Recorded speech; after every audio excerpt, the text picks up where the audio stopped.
Hello everyone, welcome to this complete ethical hacking course. If you have ever wondered how hackers find vulnerabilities, how cyber attacks happen, then most importantly, how organizations protect themselves from these attacks, then you are in the right place. In the next 2 hours, we are going to take a practical journey through the fundamentals of cybersecurity and ethical hacking. This course is designed for the beginners, intermediates, and professionals, and anyone interested in the cybersecurity from scratch. Before we begin, it's important to understand that ethical hacking is the process of legally and responsibly identifying the security weaknesses in the systems, networks, and applications so they can be fixed before the malicious attackers exploit them. By the end of this course, you will have a solid understanding of what is ethical hacking, what is cybersecurity, and what is networking, what is network security, cybersecurity, everything. Everything demonstrated in this course is strictly for educational purpose only. So grab a notebook, follow along, and let's dive into the exciting world of cybersecurity and ethical hacking. Let's get started. Before we dive into the course, these are the topics we are going to learn from basics to advanced level. So we start with the fundamentals and go through all the basic and intermediate levels and through the advanced levels also. Before we go through the ethical hacking concepts, it's important to understand the basics in hardware components that make a computer system work. As an ethical hacker or a cybersecurity analyst, you will frequently analyze systems, troubleshoot issues, and understand how data moves through the devices and networks. Let's start with the core hardware components of the computer. Central processing unit is often called as the brain of the computer. It processes instructions, performs calculations, and executes the programs. Whenever you open a website or run a software or execute commands, the CPU is responsible for carrying out these operations. And the next is random access memory. RAM is computer's short-term memory. It temporarily stores the data and programs that are actively being used by the CPU. Unlike storage devices, RAM is volatile, meaning its contents are lost when the computer is powered off. Next is the motherboard. Motherboard is the main circuit board that connects all the components of the system. It acts as the communication hub through which CPU, RAM, network devices, and all the other devices communicate through or interact through. Next is NIC, Network Interface Card or NIC. This chip enables the computer to connect to a network such as local area network or internet. Every NIC has its own unique MAC address used for the network communications. Next is storage devices. There are mainly three types of storage devices: HDD, SSHD, and SSD. Storage devices are used to permanently store the operating systems, applications, or user data.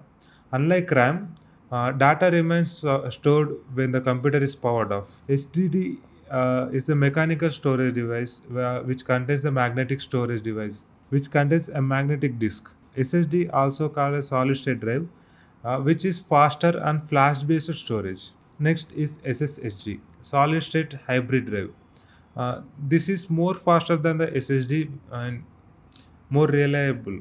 So now that we understand the hardware components of the computer, let's look into the software components that make the hardware useful. Software is a collection of programs and instructions that tell the computer what to do. Software can be categorized into four main types. They're namely software, system software, application software, firmware, and device drivers. System software acts as the bridge between hardware and the users. It manages the computer resources and provides a platform for other software to run. It includes the examples like operating systems, utility programs, or system management tools. Next is the application software. Application software is designed to help users to perform specific tasks. Examples like web browsers, Microsoft Office, VLC media player, or email clients, security tools. These are the software used to do the specific tasks. Next, firmware. Firmware is a special type of software embedded directly into the hardware devices. It provides low level control and instructions that help hardware function properly. This includes printer firmware, router firmware, that kind of things. Next is device drivers. Device drivers are specialized software that allow the use operating system to communicate with the hardware devices. Without drivers, the operating system would not know how to interact with the hardware components like graphic drivers, network drivers, printer drivers, audio drivers, etc. Next, introduction to the operating system. An operating system, commonly called as an OS, is the most important system software on the computer. It acts as an intermediary between users, applications, and hardware resources. Without an operating system, users would have to communicate directly to the hardware, which would be extremely difficult. Common operating systems include Windows, Linux, Mac OS, Android, iOS, etc. What really these operating systems do is, first thing, it manages the hardware resources. The operating system controls and coordinates with the hardware components such as CPU, RAM, storage devices, NICs, which we discussed earlier. It ensures all hardware resources are allocated efficiently to different applications. Like we say, example, when multiple programs are running, the OS decides how much CPU time each program receives. Next, it provides a user interface. Operating system allows users to interact with the computers. There are two types of user interfaces. One is graphical user interface and then command line interface. Graphical user interface uses windows, icons, menus, and buttons, which we regularly see in the system. Examples like Windows and macOS uses the graphical user interface. When it comes to the command line interface, uses text-based commands. Next is the command line interface. It uses the text-based commands. All the actions we perform is based on the commands. Examples like Linux, Windows command prompt, Linux terminal, PowerShell. This uses the text-based commands. Next operating system does is handles process and memory.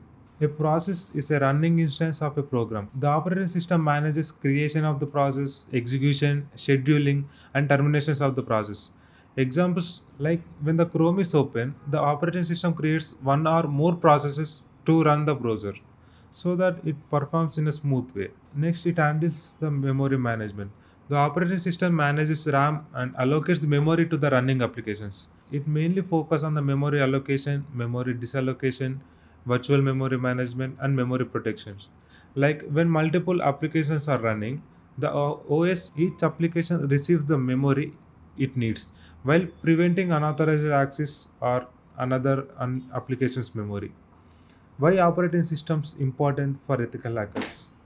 Ethical hackers frequently interact with the operating system to enumerate system information, manage users and permissions, analyze running resources and running processes, monitor network connections, identify vulnerabilities, perform security assessments, like etc. Let us talk about the Linux. Linux is one of the most secure operating systems in the world. It is open source and free. That means anybody can contribute to the operating system and anybody can download and use it. Linux can be used by the multiple users and it's mostly used for the multitasking. It has the powerful command line, highly customizable for your needs. As we discussed earlier, the command line interface is mostly used in the Linux. The basic Linux commands are listed here. PWD. When we enter the PWD in the command prompt, it will print the current working directory.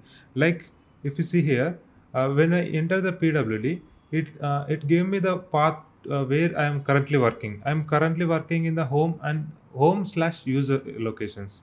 Next, ls. ls is used to list all the components and contents of the current working folder.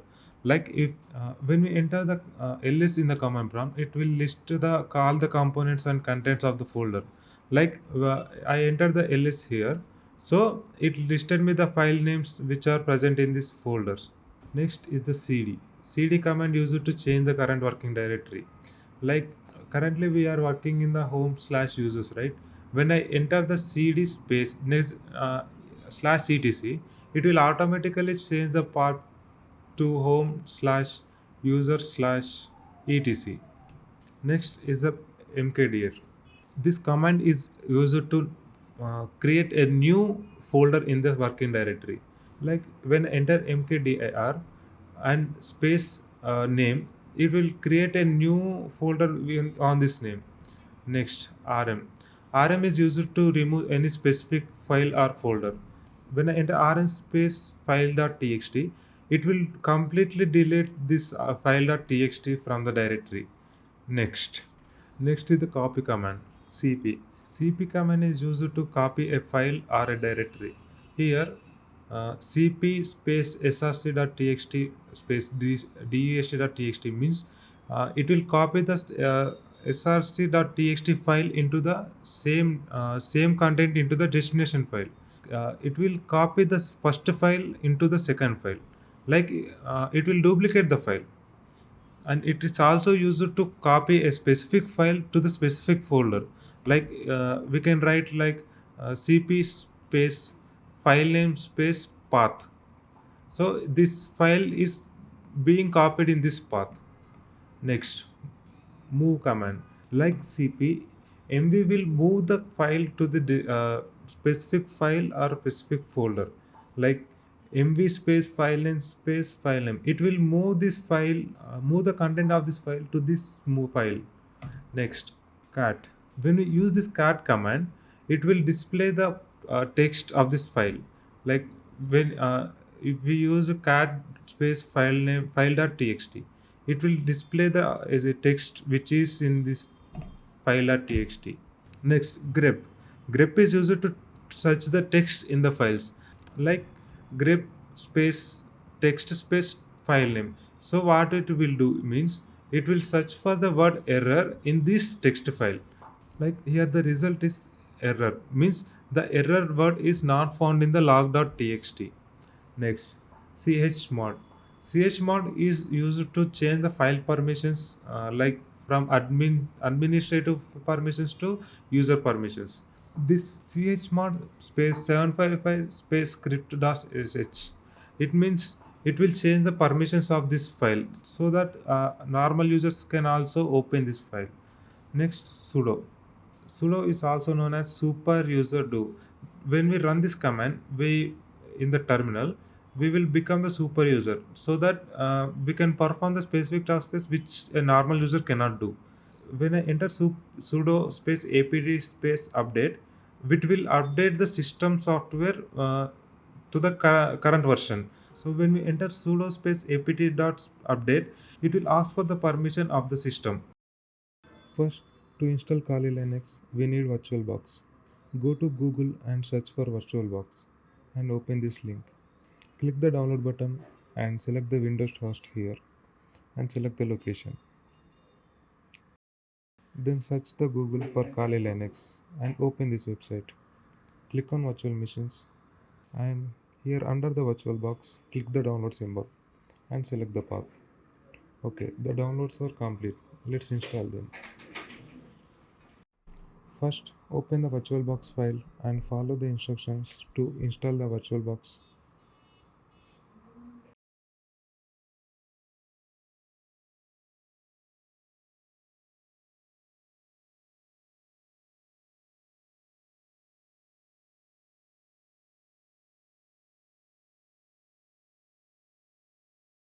After the completion of installation, it will open the application automatically. Now let's add Kali Linux to VirtualBox. Now extract the Kali Linux folder. This will take some time to extract. After the file is extracted, open the folder and you will find the VirtualBox machine definition file. Open the file directly. It will directly add the Kali Linux to the VirtualBox. Here you can see the configurations of Kali Linux. We can change some configurations. For that, right click on Kali Linux and open settings. Go to system and then click, and in motherboard section we can also add basic memory to Kali Linux. On processor, we can allocate any number of CPUs to the Kali Linux. Now scroll down and you will find network section and change NAT to bridge adapter and click OK to apply changes. Now let's start the Kali Linux. It will take some time to load.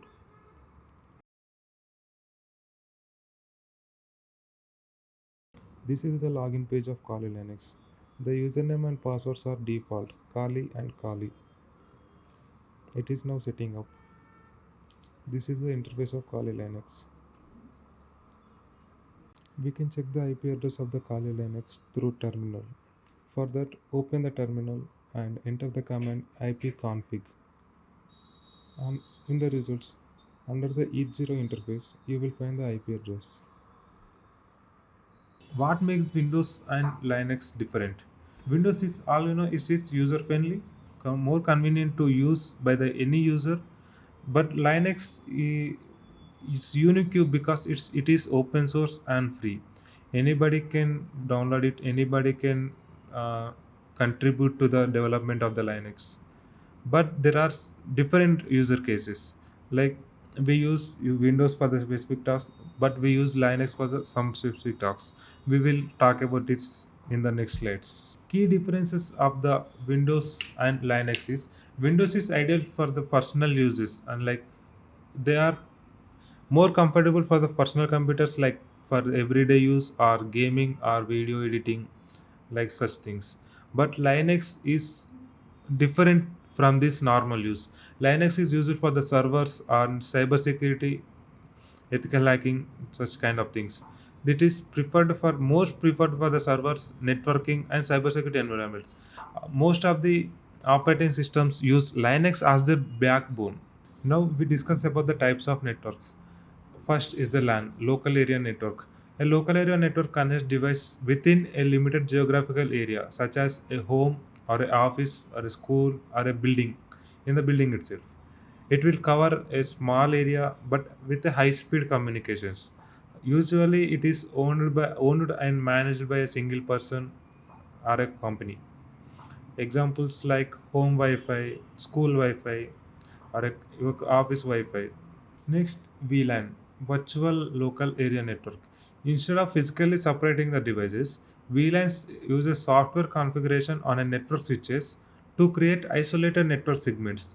Why VLANs are used? Without VLANs, all devices belongs to the same broadcast domain. With VLANs, devices can be separated into different logical networks even if they are connected to the same switch. Next, metropolitan area network. A metropolitan area network covers an entire city or a metropolitan area. It is larger than the LAN but smaller than the WAN. We will discuss the WAN later. Uh, it covers a city or a large campus, connects multiple LANs, high-speed backbone connections. Usually, it is used in the university campus networks or a city-wide government networks or ISP networks within a city. The real world example for this metropolitan area is a university with multiple campuses connected throughout a city may use a WAN. Next is WAN, wide area network. A wide area network connects network across large geographical distances such as countries or continents. Covers very large areas, connects multiple lands, mans, often uses laser lines, fiber optics, or satellite links. The real world example for this van is a company with offices like in Hyderabad, Mumbai, London, and in New York, connected together using a van so that they can share the resources or share the data seamlessly. Next is PAN, Personal Area Network. A personal area network is the smallest type of network. It connects devices within a short range, typically a few meters around a single person. Very short range means 1 to 10 meters around. Usually wireless, used for connection of personal devices such as our Bluetooth, smartwatches, etc. Next, we will discuss about the network devices. The first thing is router. Router connects multiple networks and it will deliver the packets, data packets from source to destinations. Next is the switch. Switch is an intelligent networking device that connects devices within a LAN. A switch lends the MAC address of the connected device and forwards the data only to the intended destination. A switch maintains the MAC addresses table and it only sends the data to the correct devices. It will reduce the traffic, improve the security and performance. Next, hub is the basic networking device used to connect multiple devices in a network. When the hub receives the data from one device, it broadcasts the data to all the connected devices regardless of the intended recipient. no intelligence or decision making capability. Hub broadcasts data to every port. Hub creates a single collision domain. As, as Hub delivers the data to every other connected device, it is rarely used in the modern networks because it has the low security. Next is the access point. An access point provides wireless connectivity to a wide network. It allows wireless devices to join a line using Wi-Fi. It creates a wireless networks, extend the network coverage, and bridges wireless and wide communications. Next is the modem. A modem stands for the modulator and demodulator. It connects the home or business network to an internet service provider. A modem converts digital signals from computers into signals suitable for the transmission over the communication lines and vice versa. When it receives the analog signals from the connection line, it will convert the signals into the digital signals that can be only understood by the computers. It connects user to the ISP. It converts signal formats. It usually provided by the ISP. So let's talk about the network topologies. A network topology refers to the physical or logical arrangement of the devices and the connections in the network. It defines the way of the connections made in the network. In simple terms, topology describes how computers or the servers, switches, routers, and other devices are connected and communicated with each other. There are specific types of topologies that affect the network performance, scalabilities, reliabilities, or the cost. The first type of topology is the bus topology.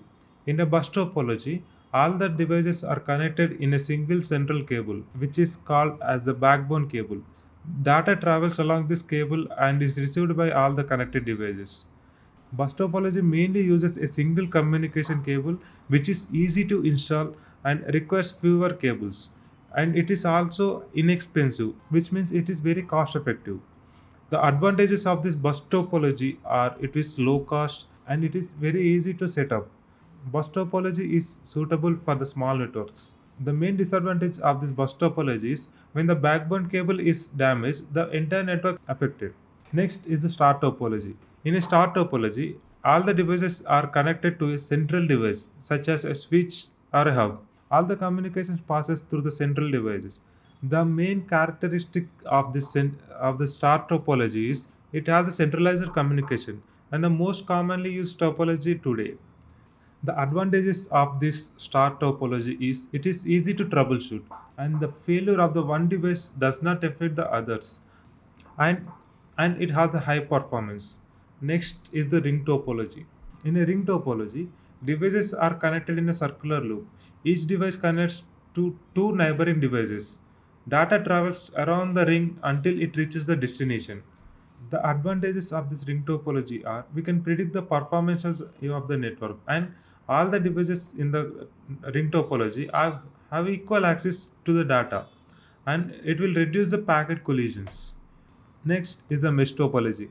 In a mesh topology, devices are interconnected with multiple communication paths. Every device may have direct connection to each other devices.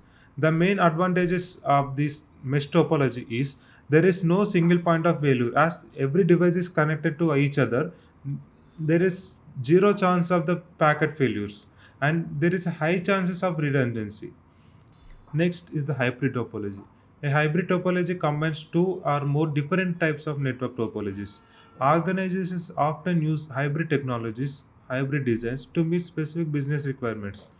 Examples like a company may use star topology with departments, mesh connections between data centers, or they together form a hybrid topology.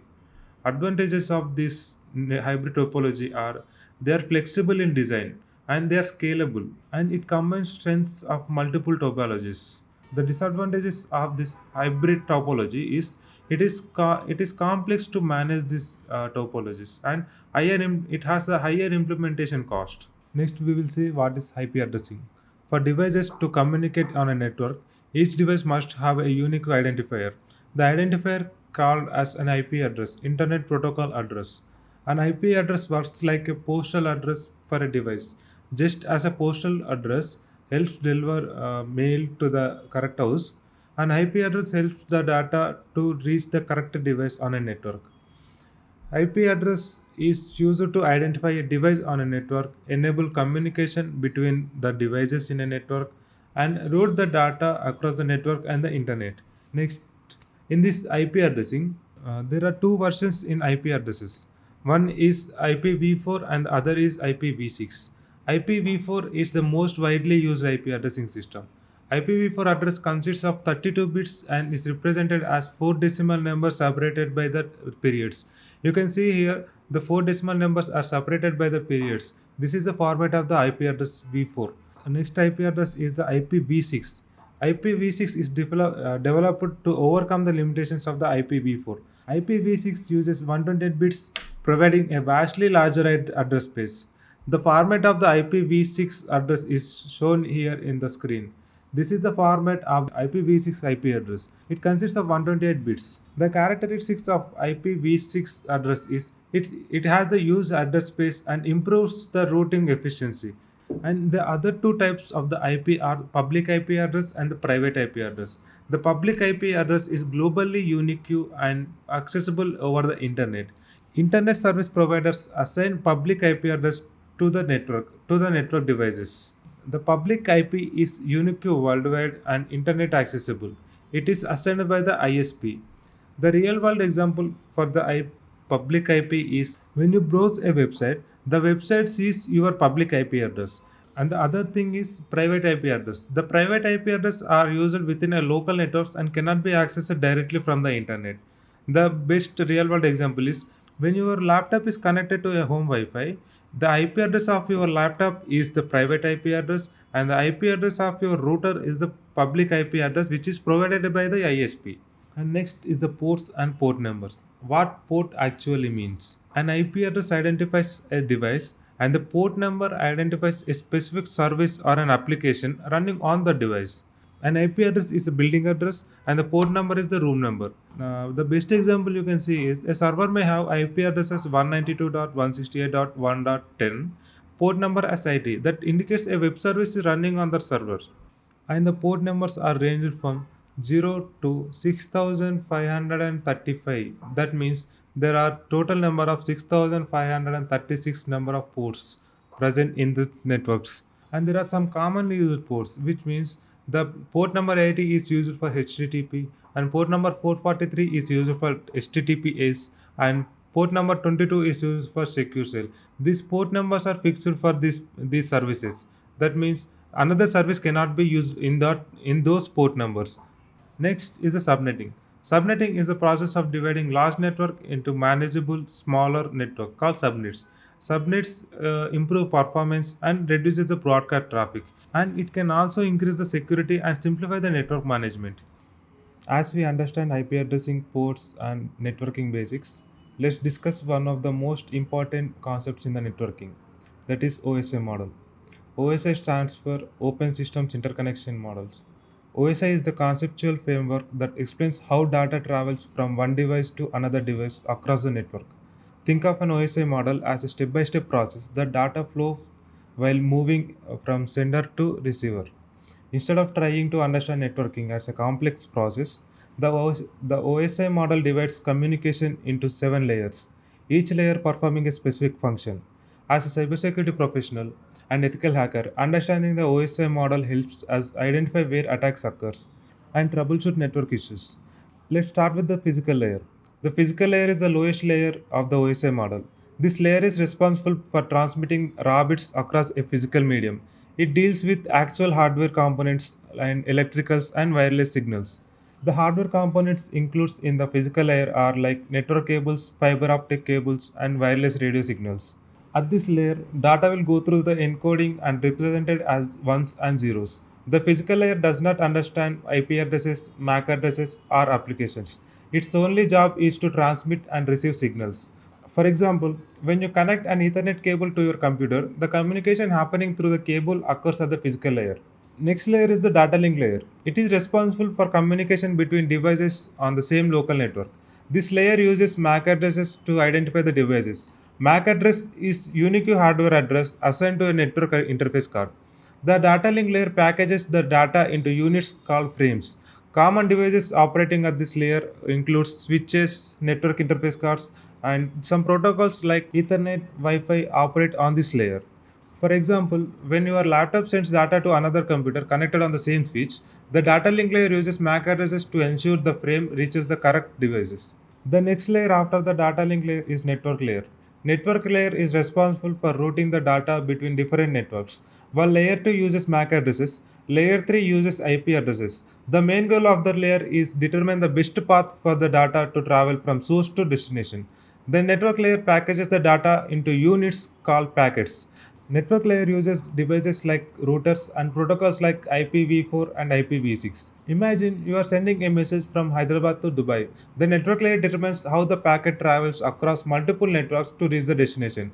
This is the layer where routing decisions take place. The next layer after the network layer is transport layer.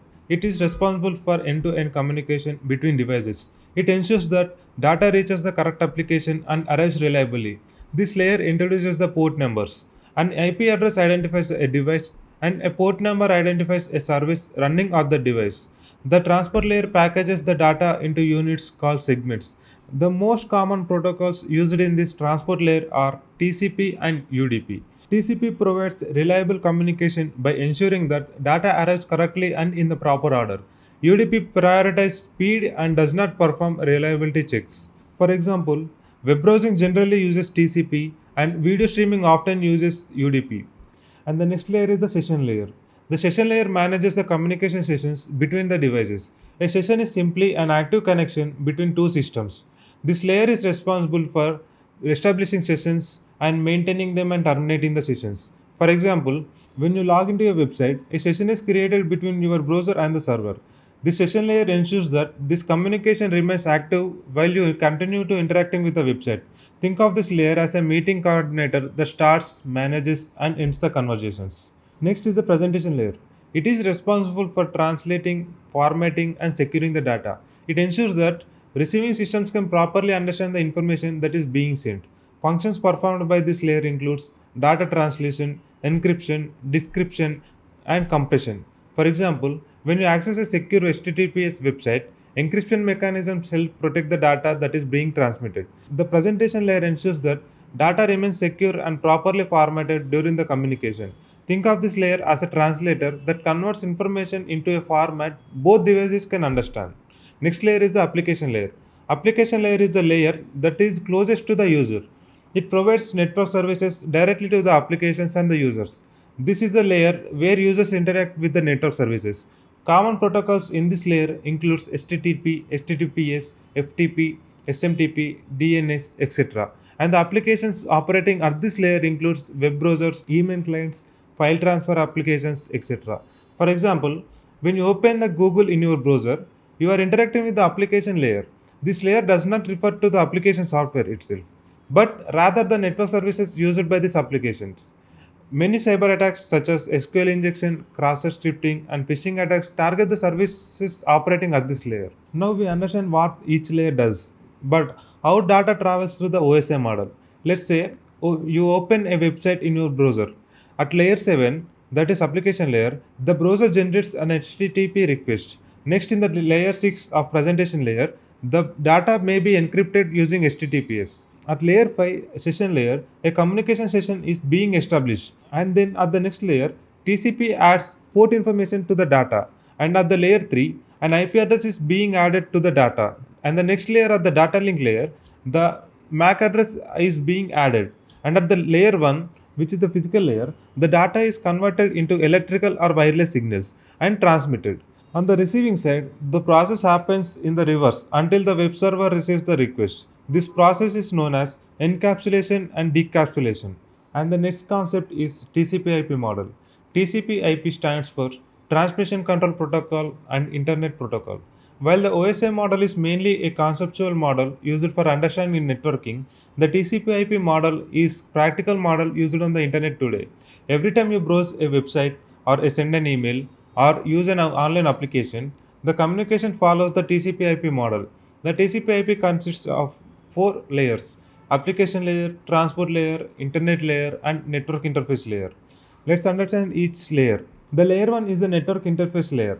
The network interface layer is the lowest layer of the TCP/IP model. It is responsible for actual transmission of the data over the network medium. This layer combines the functions of physical layer and data link layer of the OSI models. The main responsibilities of this network interface layer is physical transmission of data, framing of the data, and error detection of the local networks. And the devices that are attached in this network interface layer are switches, network interface cards, and access points. The common protocols used in this network interface layer are Ethernet, Wi-Fi, etc. For example, when your laptop sends data through an Ethernet cable or Wi Fi connection, the network interface layer is responsible for transmitting the data on the network.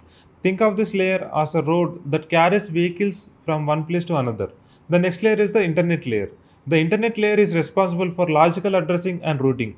This primary job is to ensure the packets can travel between different networks and reach their correct destination. This layer corresponds to the network layer of the OSI model. The main responsibility of this internet layer are IP addressing and packet routing. Let's understand this layer with an example. When you access a website hosted in another country, this network layer determines the route your packets take across multiple networks to reach the server. Think of this layer as a GPS system that determines the best route to your destination. Next layer is the transport layer. The transport layer provides an end-to-end communication between the devices. It ensures that the data reaches the correct application and when necessary and arrives reliably in an order. The responsibilities of this transport layer includes data segmentation, reliable communication, and flow control. And the protocols used in this transport layer are TCP and UDP. TCP is connection oriented and reliable. Before sending data, TCP establishes a connection between the sender and the receiver. It ensures that data arrives successfully, data arrives in the correct order, and the lost packets are retransmitted. For example, web browsing, email, and file transfers uses the TCP protocol. And the next protocol is UDP, User Datagram Protocol. UDP is connectionless and faster than the TCP because it does not guarantee delivery or ordering. For example, video streaming, online gaming, or voice over IP calls uses the UDP protocol. Next layer is the application layer. Application layer is the layer closest to the user, same like the application layer in the OSI model. This provides the network services directly to the applications and users. This layer combines the functions of application, presentation, and session layers of the OSI model. The main responsibilities of this application layer in the TCP/IP model are user interaction and data formatting, and session management, encryption, application services. And the protocols which are used in this application layer includes the same protocols which are used in the application layer of the OSI models like HTTP, HTTPS, FTP, SMTP, etc.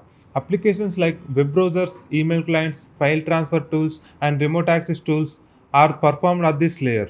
For example, when you type google.com into the browser, the request begins at the application layer. This layer is where a user interacts with the network services. Many cyber attacks such as phishing, SQL injection, cross-site scripting, and malicious file uploads target applications operating at this layer. Now we will understand how data travels through the TCP/IP model.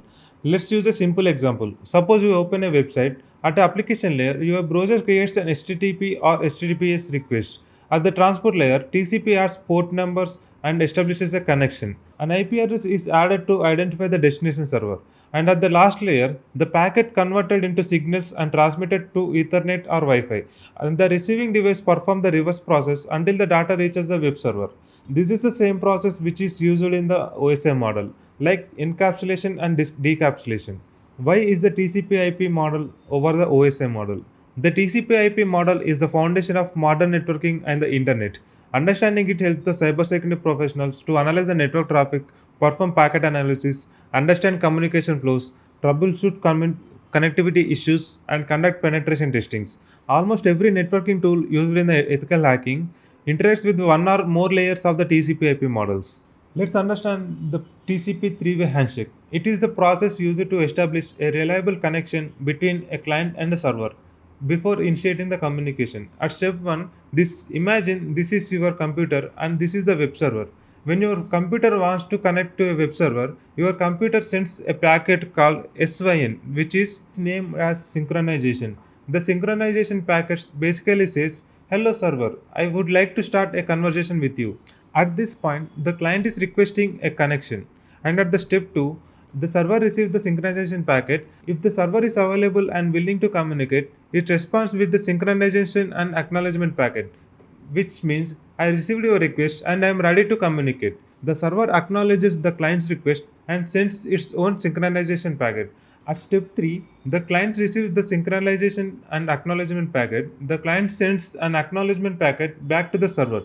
Acknowledgement packet means I received your response. Let's begin the communication. At this point, connection is established. Data transfer can now begin. And next, difference between TCP and UDP. What is UDP? UDP stands for User Datagram Protocol. Unlike TCP, UDP is connectionless. UDP does not establish a connection before sending the data. There is no handshake, no delivery confirmation, no retransmission, no packet ordering. UDP simply sends and hopes it arrives.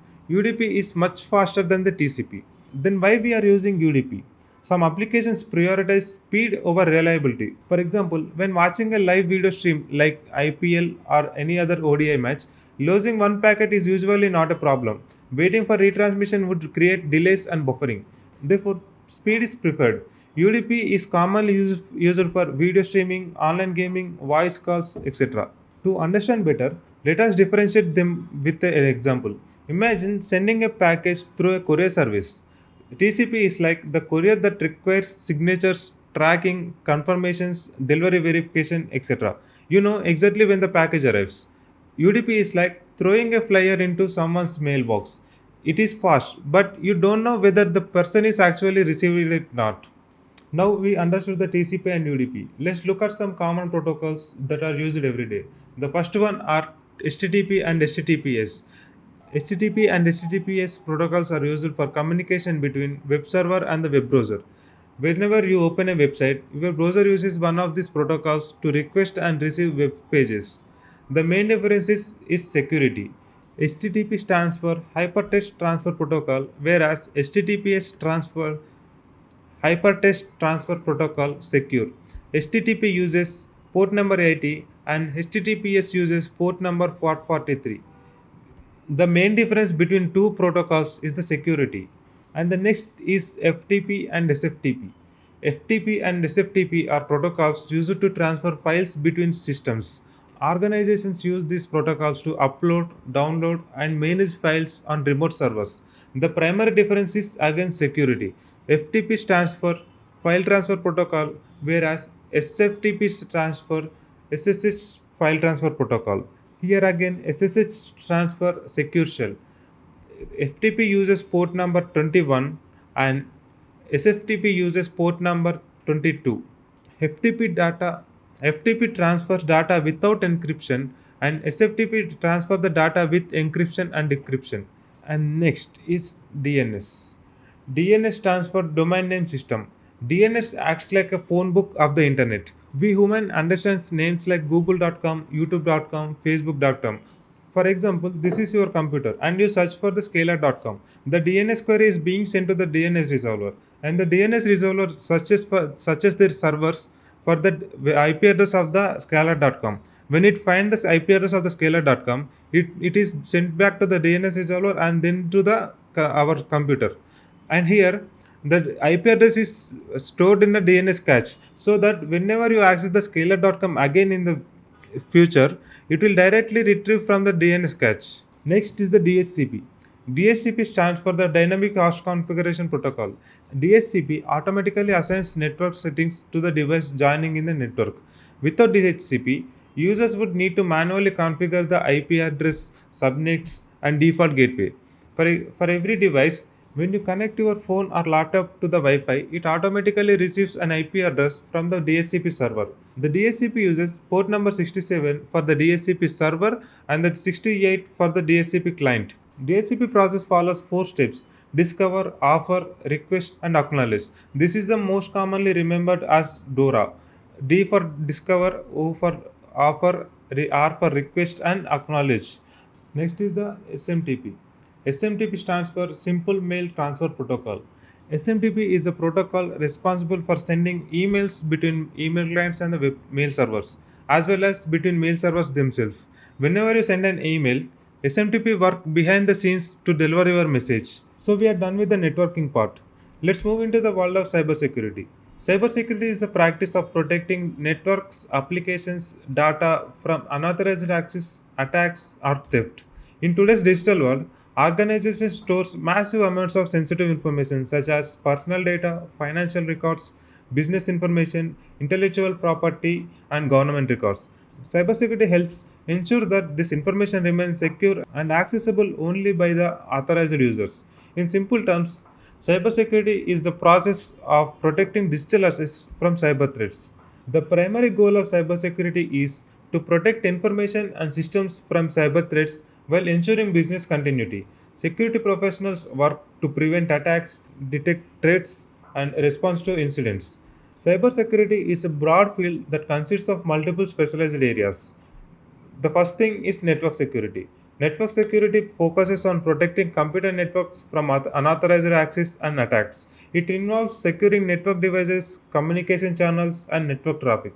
Examples like firewall, intrusion detection systems, and intrusion prevention systems, VPNs, network monitoring comes into the network security. And the next thing is application security. Application security focuses on protecting software applications from vulnerabilities and attacks. Security is considered throughout the software development cycle. Examples like secure coding, authentication controls, input validation, web application firewalls are used in this application security. Some common attacks occur in this application security includes SQL injection, cross-site scripting, authentication bypass. The main goal of this application security is to protect applications from being exploited. Next is the cloud security. Many organizations store data and run applications in cloud environments. Cloud security focuses on protecting cloud based infrastructure, services, and data. The examples of cloud security includes AWS security, Microsoft Azure security, Google Cloud security, and identity and access management. The main goal of this cloud security is to protect cloud resources from unauthorized access and attacks. Next is the endpoint security. Endpoints are the devices connected to a network, like laptops, desktops, mobile phones, servers, etc. Endpoint security protects these devices from malware and other threats by using antivirus software, endpoint detection and response, device hardening, etc. The main goal of this endpoint security is to protect individual devices from compromise. The next is the information security. Information security focuses on protecting data regardless of where it is stored or transmitted. The emphasis is on maintaining confidentiality, integrity, and availability of information. Information security includes encryption, access controls, data classification, and backup solutions. The main goal of this information security is to protect sensitive information from unauthorized access or modifications. Next, now why cybersecurity is important. Every day, either individuals, businesses, or governments rely on technology to store, process, or share the information. This information includes personal details, financial records, business data, or healthcare information. As technology grows, cyber threats continue to increase in both number and sophistication. This makes cybersecurity essential for protecting our digital world. Let's look at the key reasons why cybersecurity is important. The first thing is cybersecurity helps protect the sensitive information includes personal information, financial data, medical records, and business documents. Without proper security measures, attackers may steal or misuse these informations. The next thing is it prevents financial losses. Cyber attacks can result in significant financial damage.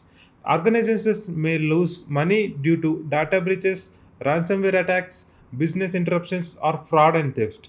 Cybersecurity helps reduce this risk and protect organizational assets. The next thing is cybersecurity ensures business continuity. The next thing is cybersecurity ensures business continuity. Businesses depend heavily on technology. If systems become unavailable due to cyber attacks, operations can be disrupted. Cybersecurity helps ensure that critical services remain available and functioning properly. And the next thing is it protects privacy and digital identity. Our online accounts contain valuable personal information. Cybersecurity protects user accounts, passwords, personal communications, and digital identities. This helps prevent identity theft and unauthorized access. And cybersecurity also helps in building trust. Customers expect organizations to protect their information. Strong cybersecurity practices build trust among customers, employees, and business partners. Organizations that prioritize security are more likely to maintain their reputation and customer confidence. What are the objectives of cybersecurity? Cybersecurity is not just about stopping hackers. It focuses on achieving specific security objectives that help protect information and systems. Let's look at the major objectives of cybersecurity. The first three: confidentiality, integrity, and availability. These are the major objectives of the cybersecurity. We will be discussing in detail about these three topics. Then we have the fourth one: detect, prevent, and respond. Modern cybersecurity focus on three important activities. Detect: identify the suspicious activities and security incidents. Next, prevent: implement controls that stops attacks before they succeed. And then respond: take action when a security incident occurs to minimize the damage. Together, these activities help organizations to defend against cyber threat. Next objective is protecting assets. Organizations have many valuable assets that need protections, like data, networks, applications, and servers. Cybersecurity helps protect these assets from theft, damage, or misuse. Now, what is the need of cybersecurity? The rapid growth of connected devices. That means today, billions of devices are connected to the internet. This includes computers, smartphones, TVs, IoT devices, etc. As connectivity increases, the attack surface also grows. And the next thing is increasing cyber attacks. Cyber attacks are becoming more frequent and sophisticated. Attackers continuously develop new techniques and exploit them. These new techniques include malware, phishing, ransomware, data breaches, etc. Organizations must constantly improve their security posture to defend against these threats. And the next thing is protection against modern threats. Cybersecurity helps defend against malware, virus, ransomware, phishing attacks, insider threats, data theft, etc. Strong security controls reduce a likelihood and impact of these attacks. Many industries must comply with the legal and regulatory requirements related to data protection, like financial regulations, healthcare regulations, and privacy laws. Cybersecurity helps organizations to meet these compliance requirements and avoid penalties. Next is the secure remote work and cloud computing. Modern businesses rely heavily on remote work, cloud computing, online transactions, etc. Cybersecurity ensures that employees, customers, and organizations can safely access resources from anywhere in the world. Okay, in the objectives of cybersecurity, we missed confidentiality, integrity, and availability. Let's discuss them. It is called CIA triad. CIA Triad is a security model that serves as a foundation of cybersecurity. It helps organizations protect information systems, digital assets by focusing on three key security objectives like confidentiality, integrity, and availability. Every security control, policy, and cybersecurity solution is designed to support one or more of these objectives. Let's understand each component in detail. First is the confidentiality. Confidentiality means ensuring that information is accessible only to the authorized users. In simple terms, the first component of CIA triad is confidentiality. Confidentiality means ensuring that information is accessible only to the authorized users. In simple terms, confidential information should not be viewed by the people who don't have permission to access it. For example, consider a bank customer database. Only authorized employees should be able to view customer account information. If an attacker gains access to the data, confidentiality has been compromised. Common methods used to maintain confidentiality includes passwords, multi-factor authentications, access controls, and encryption. And the next component is integrity. Integrity ensures that information remains accurate, complete, and trustworthy. Data should not be altered, modified, or deleted without proper authorization. For example, imagine a university student database. If an attacker changes a student's grades, the information is no longer trustworthy. The integrity of the data has been compromised. Methods used to maintain integrity includes hashing, digital signatures, checksums, and file integrity monitoring. The next thing is availability. Availability ensures that systems, applications, and data are accessible whenever authorized users needs them. Even if the data is secure and accurate, it becomes useless if the user cannot access it. For example, imagine an online banking website. If the website goes offline due to cyber attacks, customer cannot access their account. Availability has been affected. To maintain the availability, methods like system backups, redundant servers, load balancers, DDoS protection are used. Okay, now we understood what CIA means. Then why it is important? CIA tried provides a framework for designing and evaluating security controls. When security professionals implement a new control, they often ask, does it improve confidentiality? Does it improve integrity? Does it improve availability? These three principles guide security decisions across organizations worldwide. Okay, now we understood basics of cybersecurity and why cybersecurity is important. Let's discuss about one of the most common threats faced by the individuals or organizations. That is malware. The word malware comes from two words: malicious plus software. Malware refers to any software intentionally designed to damage systems, steal information, or to gain unauthorized access to devices or networks. Cybercriminals use different types of malware depending on their objectives. Let's look at some most common types of malware. The first thing is worm. Worm is a self-replicating type of malware. Unlike many other forms of malware, a worm does not need user interaction to spread. Once it infects the system, it automatically creates copies of itself. And next is a Trojan. Trojan or a Trojan horse is a malware disguised as legitimate software. The name comes from the famous Trojan horse story, where attackers hide inside what appeared to be a harmless gift. Similarly, a Trojan tricks users into installing it by pretending to be the useful or legitimate program. The next thing is the ransomware. Ransomware is one of the most dangerous type of malware. Its goal is to encrypt or lock a victim's files and then demand payment for their release. Once the files are encrypted, user can no longer access their data. The attacker then demands a ransom, usually in cryptocurrency. Next is the spyware. Spyware is a malware designed to secretly monitor a user's activities. Its purpose is to collect information without the user's knowledge. The collected information may include browsing activity, login credentials, personal information, or financial data. Next is adware. Adware is a software that displays unwanted advertisements to users. While some adware may simply be annoying, malicious adwares can negatively impact system performance and user experience. And the next is a rootkit. A rootkit is a highly dangerous type of malware designed to hide its presence on a system. Its primary purpose is to provide attackers with persistent and stealthy access. Rootkits are particularly dangerous because they often operate at very low levels within the operating systems, making them difficult to detect. Now we understood the types of malware. Let's look at some common attack techniques used by the attackers. First is the phishing. Phishing is a social engineering attack that tricks users into revealing sensitive information. Attackers often send fake emails, messages, or websites that appear legitimate. Their goal is to steal usernames, passwords, credit card informations, etc. The next thing is social engineering. Social engineering involves manipulating people into revealing confidential information or performing actions that compromise security. Instead of attacking technology, the attackers target human psychology. The techniques that include in social engineering are impersonation, pretexting, fake support calls, tailgating, etc.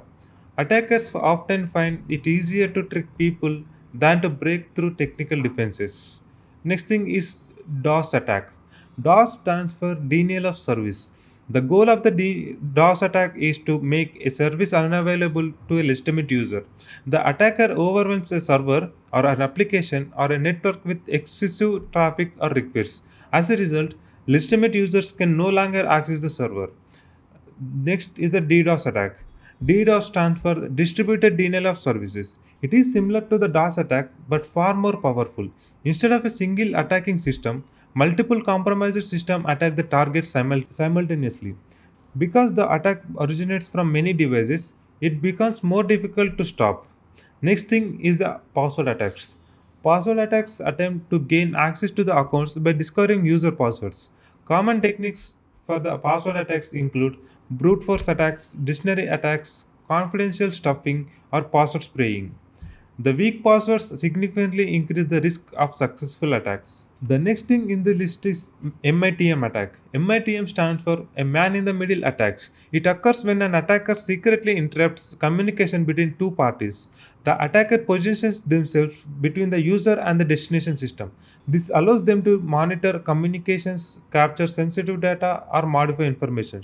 Without proper encryption, users may not realize their communication has been intercepted.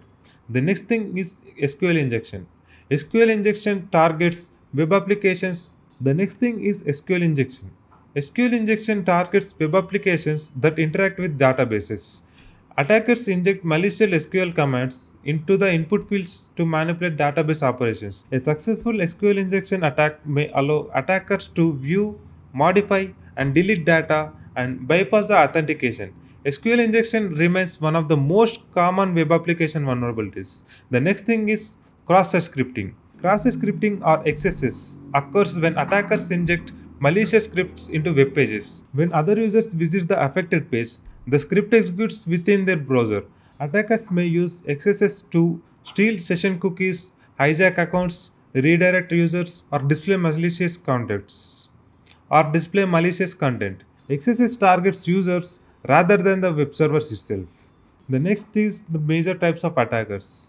It's important to understand who perform these attacks and what motivates them. Not all attackers are the same.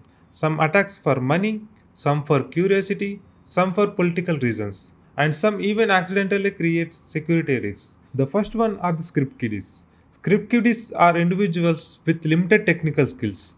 Instead of creating their own tools, they use publicly available hacking tools, scripts, and exploits developed by others. Most script kiddies are motivated by curiosity, attention, or recognition rather than the advanced objectives.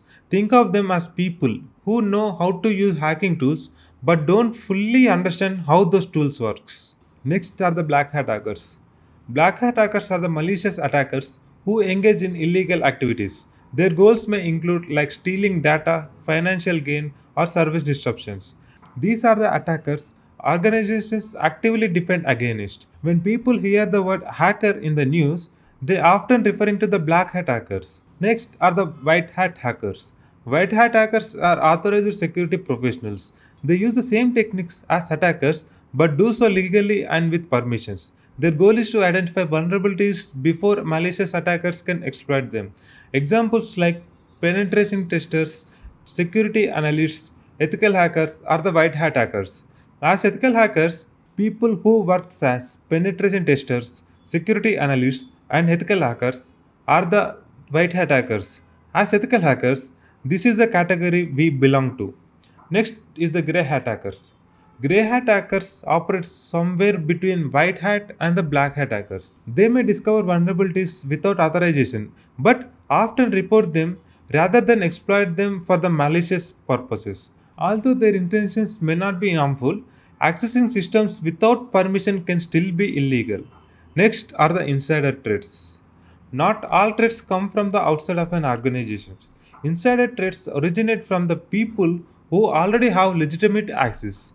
People, these insider threats includes employees, contractors, or business partners. Insider threats can be intentional or accidental. A careless employee clicking a malicious link can be just as dangerous as malicious insider. Next are the hacktivists.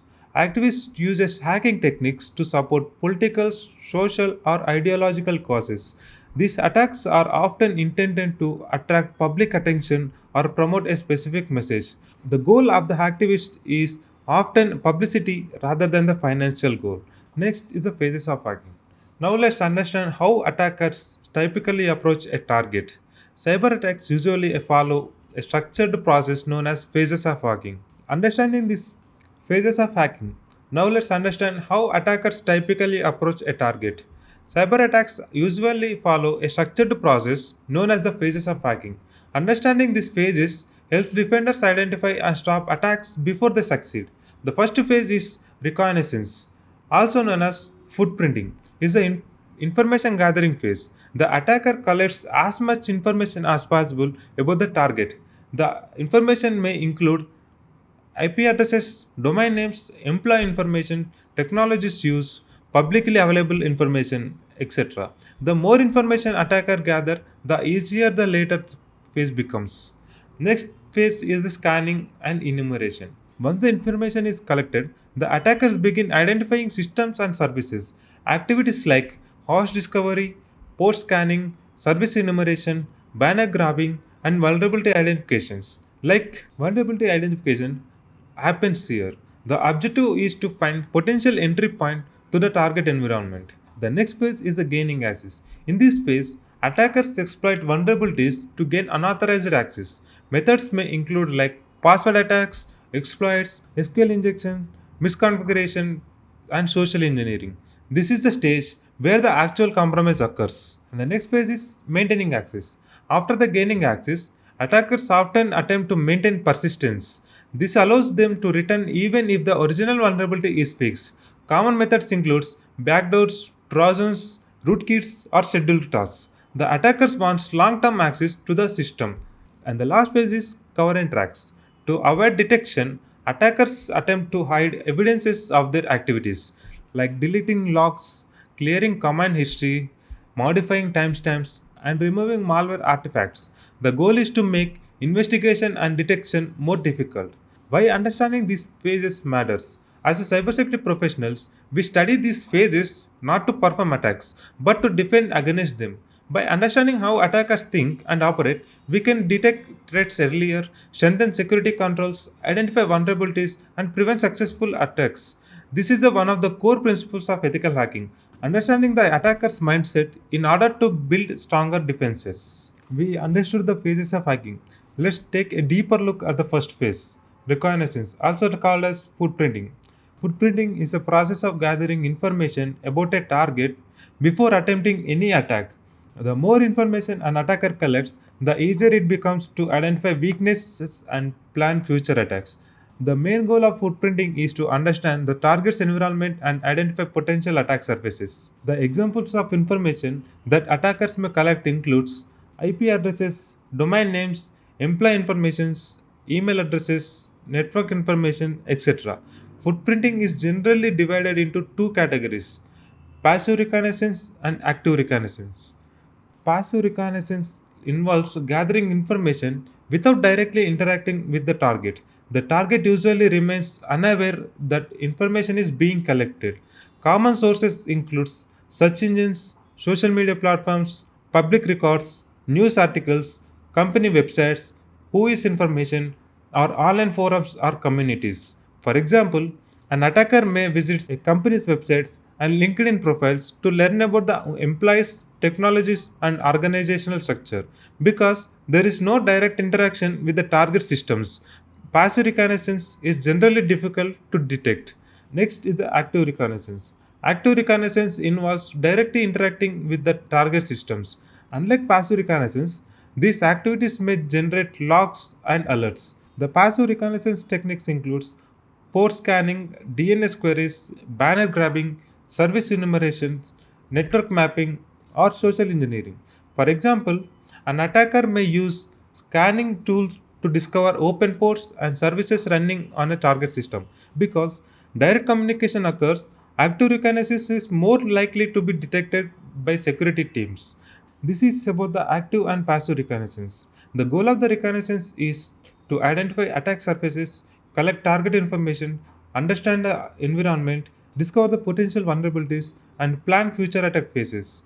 Remember, the success of the later stages often depends on the quality of the information gathered during the reconnaissance. This is why reconnaissance is considered the most important phase of hacking. And the next is MITRE attack framework. It is one of the most widely used cybersecurity frameworks in the world. ATTACK stands for Adversarial Tactics, Techniques, and Common Knowledge. It is knowledge base that documents how real world attackers operate based on the observed cyber attacks. Think of MITRE attack as a library of attacker behavior. Instead of focusing on individual vulnerabilities, it focuses on the techniques attackers use to achieve their objectives. Security teams use this framework to better understand, detect, and defend against cyber threats. Why it is important? The framework helps organizations to understand attack behavior, improve threat detection, enhance incident responses, and conduct threat hunting. Rather than asking what vulnerability exists, Metro attacks organizes attacker activities into tactics and techniques. The tactics are the attacker's objective, and the techniques are the methods used to achieve the objective. Think of it as this way: tactic is a goal, and the technique is a method. Examples of attack chain. Look at this example attack chain. The first thing is phishing. An attacker sends a fake email designed to trick an user into revealing credentials and downloading malware. This is one of the most common initial access techniques. And the next is command and scripting interpreter. Once access is obtained, attacker may execute commands and scripts on the compromised system. Examples include PowerShell, command prompt, or bash. These tools allow users to perform malicious activities on the system. And the next is credential dumping. Attackers often attempt to extract usernames, passwords, or authentication information from memory or files. The objective is to gain additional access and move deeper into the environment. And the last one is remote services. After obtaining credentials, attackers may use legitimate remote access services to control systems remotely. Examples like remote desktop protocol, SSH, administrative tools. This helps attackers to maintain access and expand their control. The key takeaway of this meta attack is it helps security professionals to understand how attackers think, operate, and move through a network. It transforms cybersecurity from simply reacting to attacks into proactively detecting attacker behavior. This is why many modern security teams map alerts, detections, and investigations directly to meta attack techniques. Next is the open source intelligence, also known as OSINT. It is the process of collecting information from publicly available sources. The key point is that the information is legally accessible and available to anyone. Security professionals or investigators, journalists, and ethical hackers all use OSINT to gather intelligence. But what is OSINT? OSINT involves collecting, analyzing, and correlating information from various public sources to build a better understanding of the target. Examples of the target includes individuals, organizations, websites, or networks. What are the common sources of OSINT? There are so many sources of publicly available information. Some of the most common includes search engines like Google, Bing, or other search engines often reveal valuable information about websites, documents, and exposure resources. And the next is social media. Platforms such as LinkedIn, Facebook, Instagram can provide information about employees, organizational structures, and technologies. And the next is public records. Government records, business registrations, and public databases often contain useful information. Next is company websites. Corporate websites frequently reveal technologies, employee contacts, locations, and organizational details. And the next are job portals. Job posting can reveal technologies in use, security tools, infrastructure details, or internal systems. Now let's talk about popular OSINT tools. Security professionals often use specialized OSINT tools to automate information gathering. Some popular examples include Multigo, used for relationship mapping and intelligence gathering. Next is the Spiderfoot, automates sourcing collection from numerous sources. Next is the harvester, collects emails, domains, hosts, and related information. Next is Reconnaissance, search engine for internet connected devices. Next is FOCA, used for metadata analysis and document information gathering. These are the popular tools. But what is the actual use of OSINT?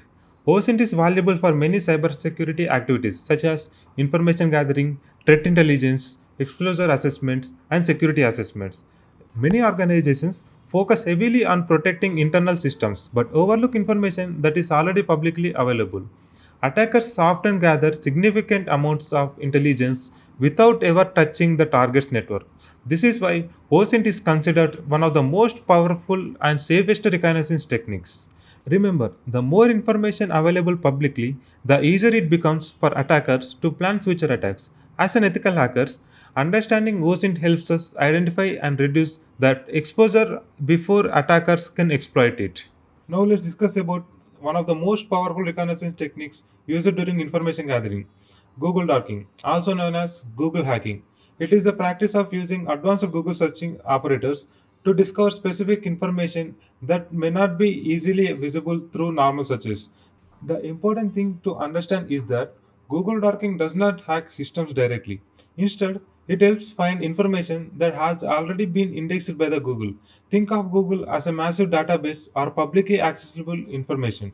Google Docking simply helps us search the database more efficiently. Let's look at some commonly used operators. The first thing is site. The site operators such as within a specific website or a domain.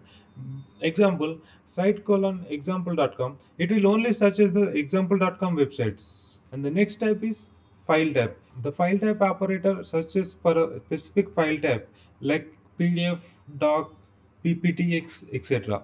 The format for this file type operator is file type colon. It searches for the PDF files in this example.com site. The next is the in title. In title operator searches for a specific word appearing in a page title. This helps identify pages related to a particular topic or a function. Next is the in URL. The in URL operator searches for the pages containing specific words in the URL itself.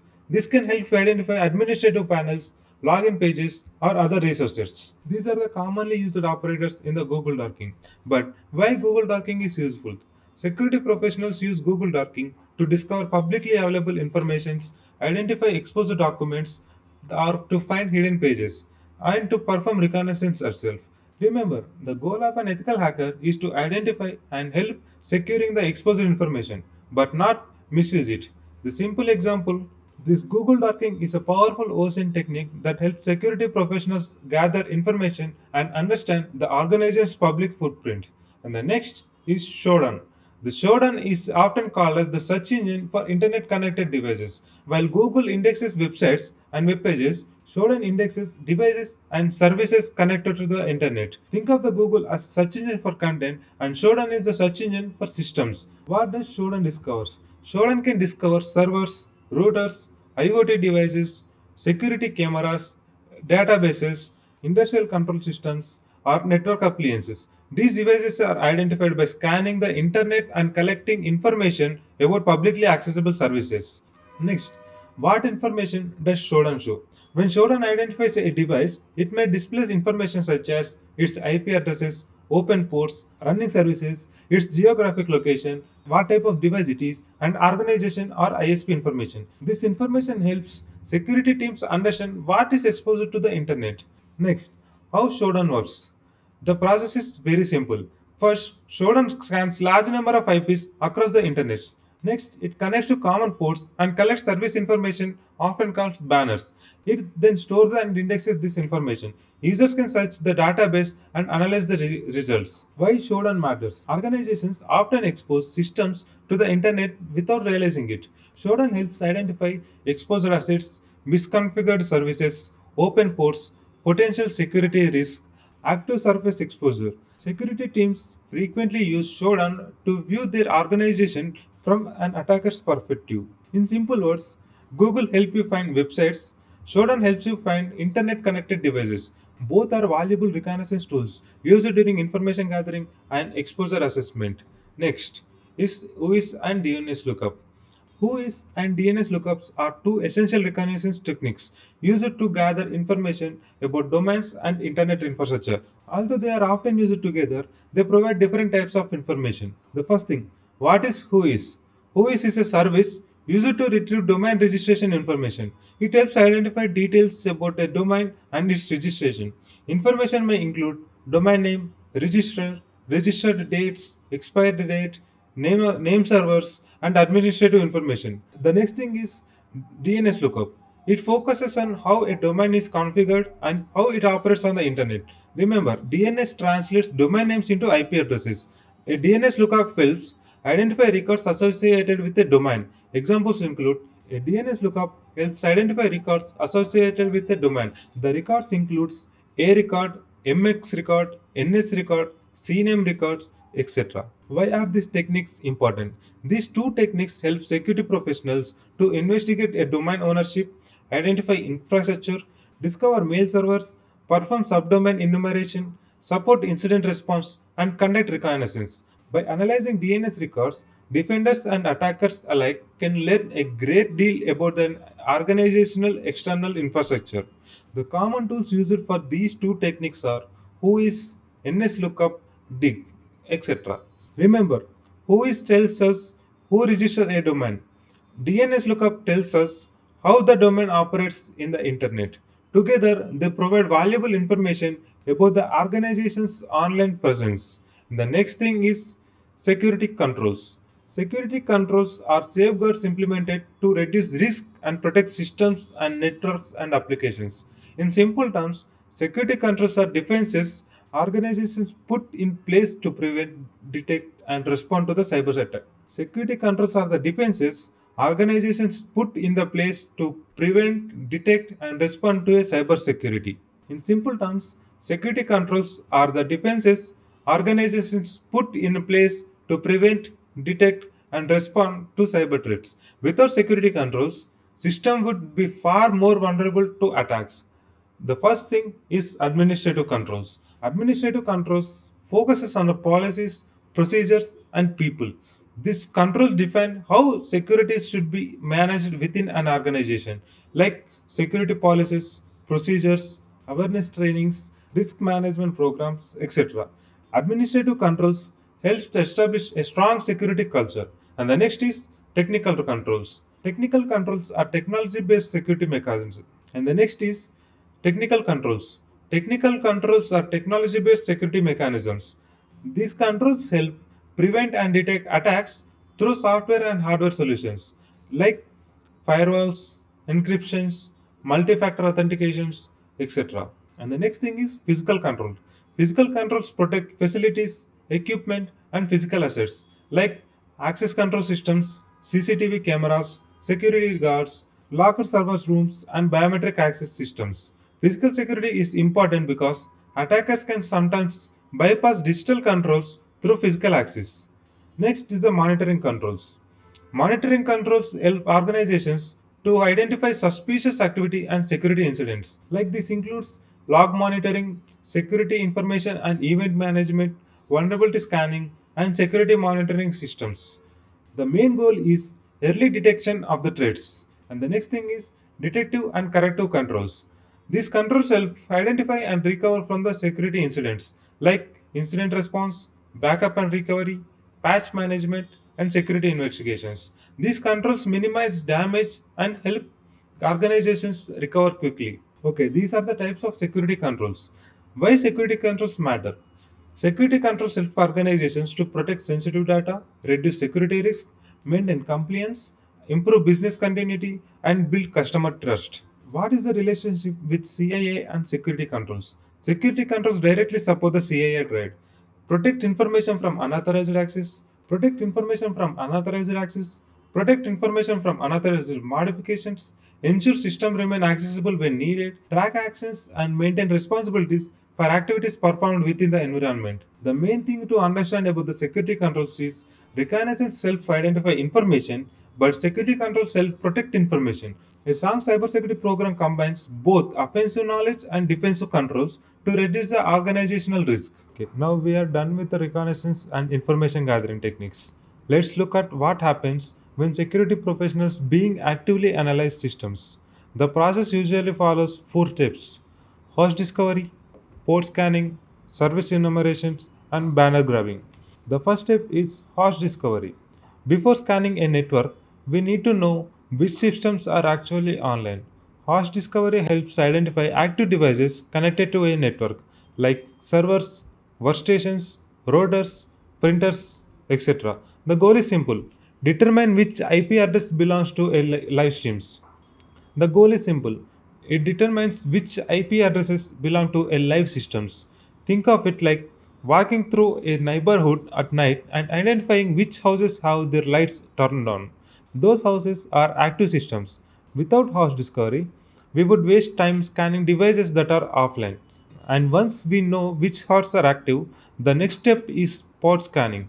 Remember, IP address identifies the device, port identifies the service. Port scanning helps determine which ports are open, closed, or filtered on a target system. Like port 22 is for SSH and port 80 is for HTTP, right? Think of server as a building with thousands of doors. Port scanning helps us identify which door is open.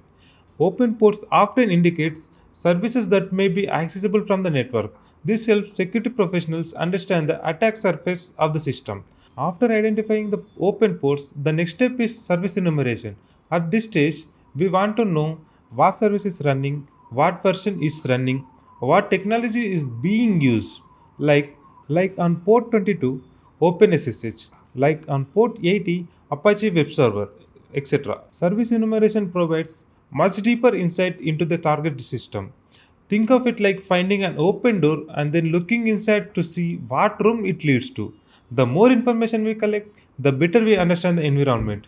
Many services reveal information when the connection is established. This information is known as banner. The banner grabbing is the process of collecting these details. For example, a web server may respond with Apache HTTPD 2.4.57, or a mail server may reveal its name as postfix mail server. This information helps identify software name, software version, operating system information, and service details, etc. Think of a banner as an employee introducing themselves and telling you exactly who they are. And together, these four activities help security professionals to build target knowledge, identify exposed services, understand attack surfaces, and detect misconfigurations and find potential vulnerabilities. This is why host discovery, port scanning, service enumeration, and banner grabbing are considered core concepts of reconnaissance and vulnerability assessment.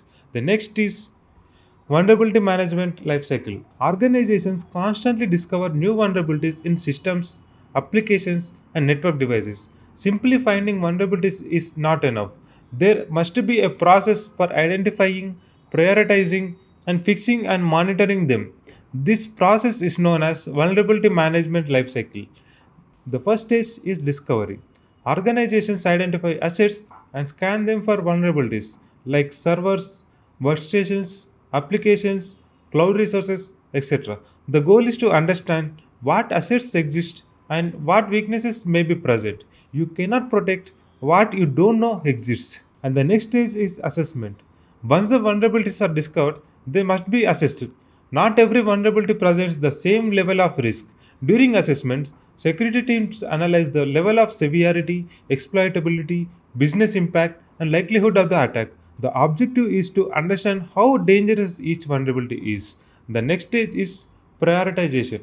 Most organizations have limited time and resources. As a result, vulnerabilities must be prioritized. Critical vulnerabilities are addressed first, followed by the high, next the medium, and the low risk findings. The question becomes, if attackers exploited this vulnerability today, what would happen? The greater the impact, the higher the priority. After the prioritization comes remediation. This involves fixing and mitigating vulnerabilities, like applying patches, updating softwares, changing configurations, removing vulnerable services, and implementing security controls. The objective is to eliminate or reduce the risk. And the next stage is verification. After the fixes are applied, security teams verify that the vulnerability has actually been resolved. This is important because a patch may fail or configuration change may not be applied correctly. Verification confirms that remediation was successful. And the next stage is monitoring.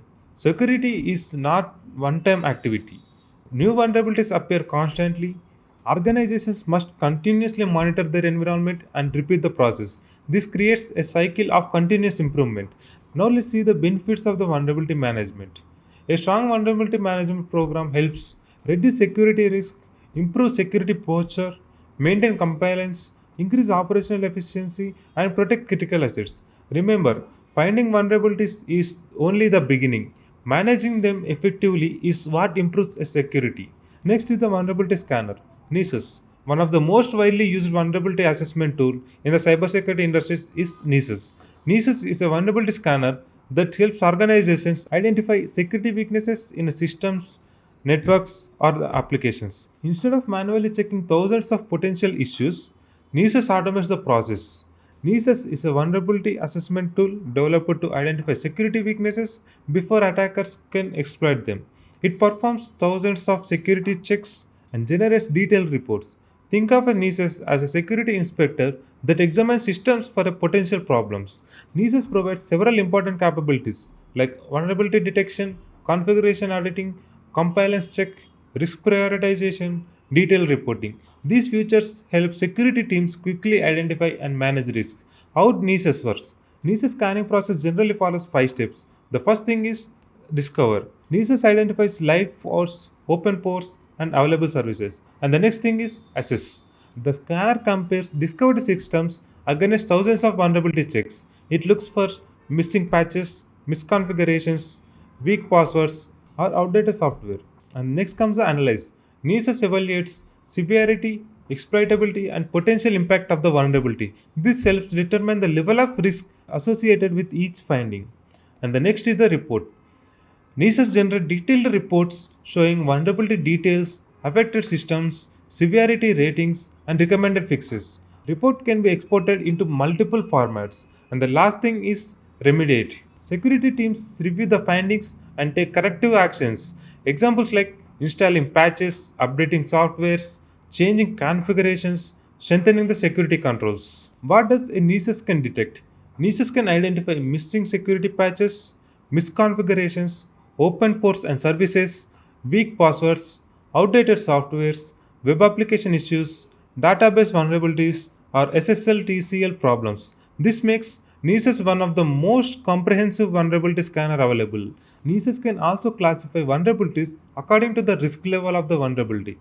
Common categories includes critical, high, medium, low, and informational. Critical vulnerabilities require immediate attention because they present the highest risk. Why organizations use NISS?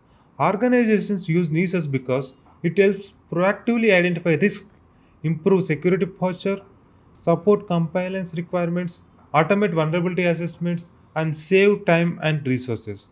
Instead of manually checking thousands of systems, NISS can perform these assessments quickly and consistently. In simple understanding, host discovery identifies systems, port scanning identifies open ports, service enumeration identifies running services, banner grabbing identifies software details, and NISS takes this information a step further by identifying known vulnerabilities and helping organizations prioritize remediation efforts. This makes NISS a critical tool in modern vulnerability management programs. Okay, let's start the web application security and architecture. What do you mean by web application security? It focuses on protecting websites and web applications from cyber threats and attacks. Since web applications handle sensitive information such as usernames, passwords, financial data, or personal information, they are common targets for attackers. Security measures such as input validations, authentications, authorization, encryption, and regular security testing helps ensure that applications remain secure and reliable. The next thing, a client server model. Web application follows a client server architecture. The client, usually a web browser, sends requests to the server. The server processes those requests and interact with the database if necessary and sends responses back to the client. Every time you open a website, search for the information or submit a form, this communication happens between the client and the server. And when it comes to the client side and server side architecture, the client side refers to everything that runs inside the user's browser. Technologies such as HTML, CSS, and JavaScript are used to create the user interface and improve user experience. It is responsible for displaying the content and validating forms and providing interactive features. On the server side, it handles business logics, authentication, authorization, and database operations. Unlike client-side code, server-side code is hidden from the users and perform the critical operations that keep the application functioning securely. Now let's see three-tier architecture. Most modern web applications use a three-tier architecture consisting of a presentation layer, application layer, and data link layer.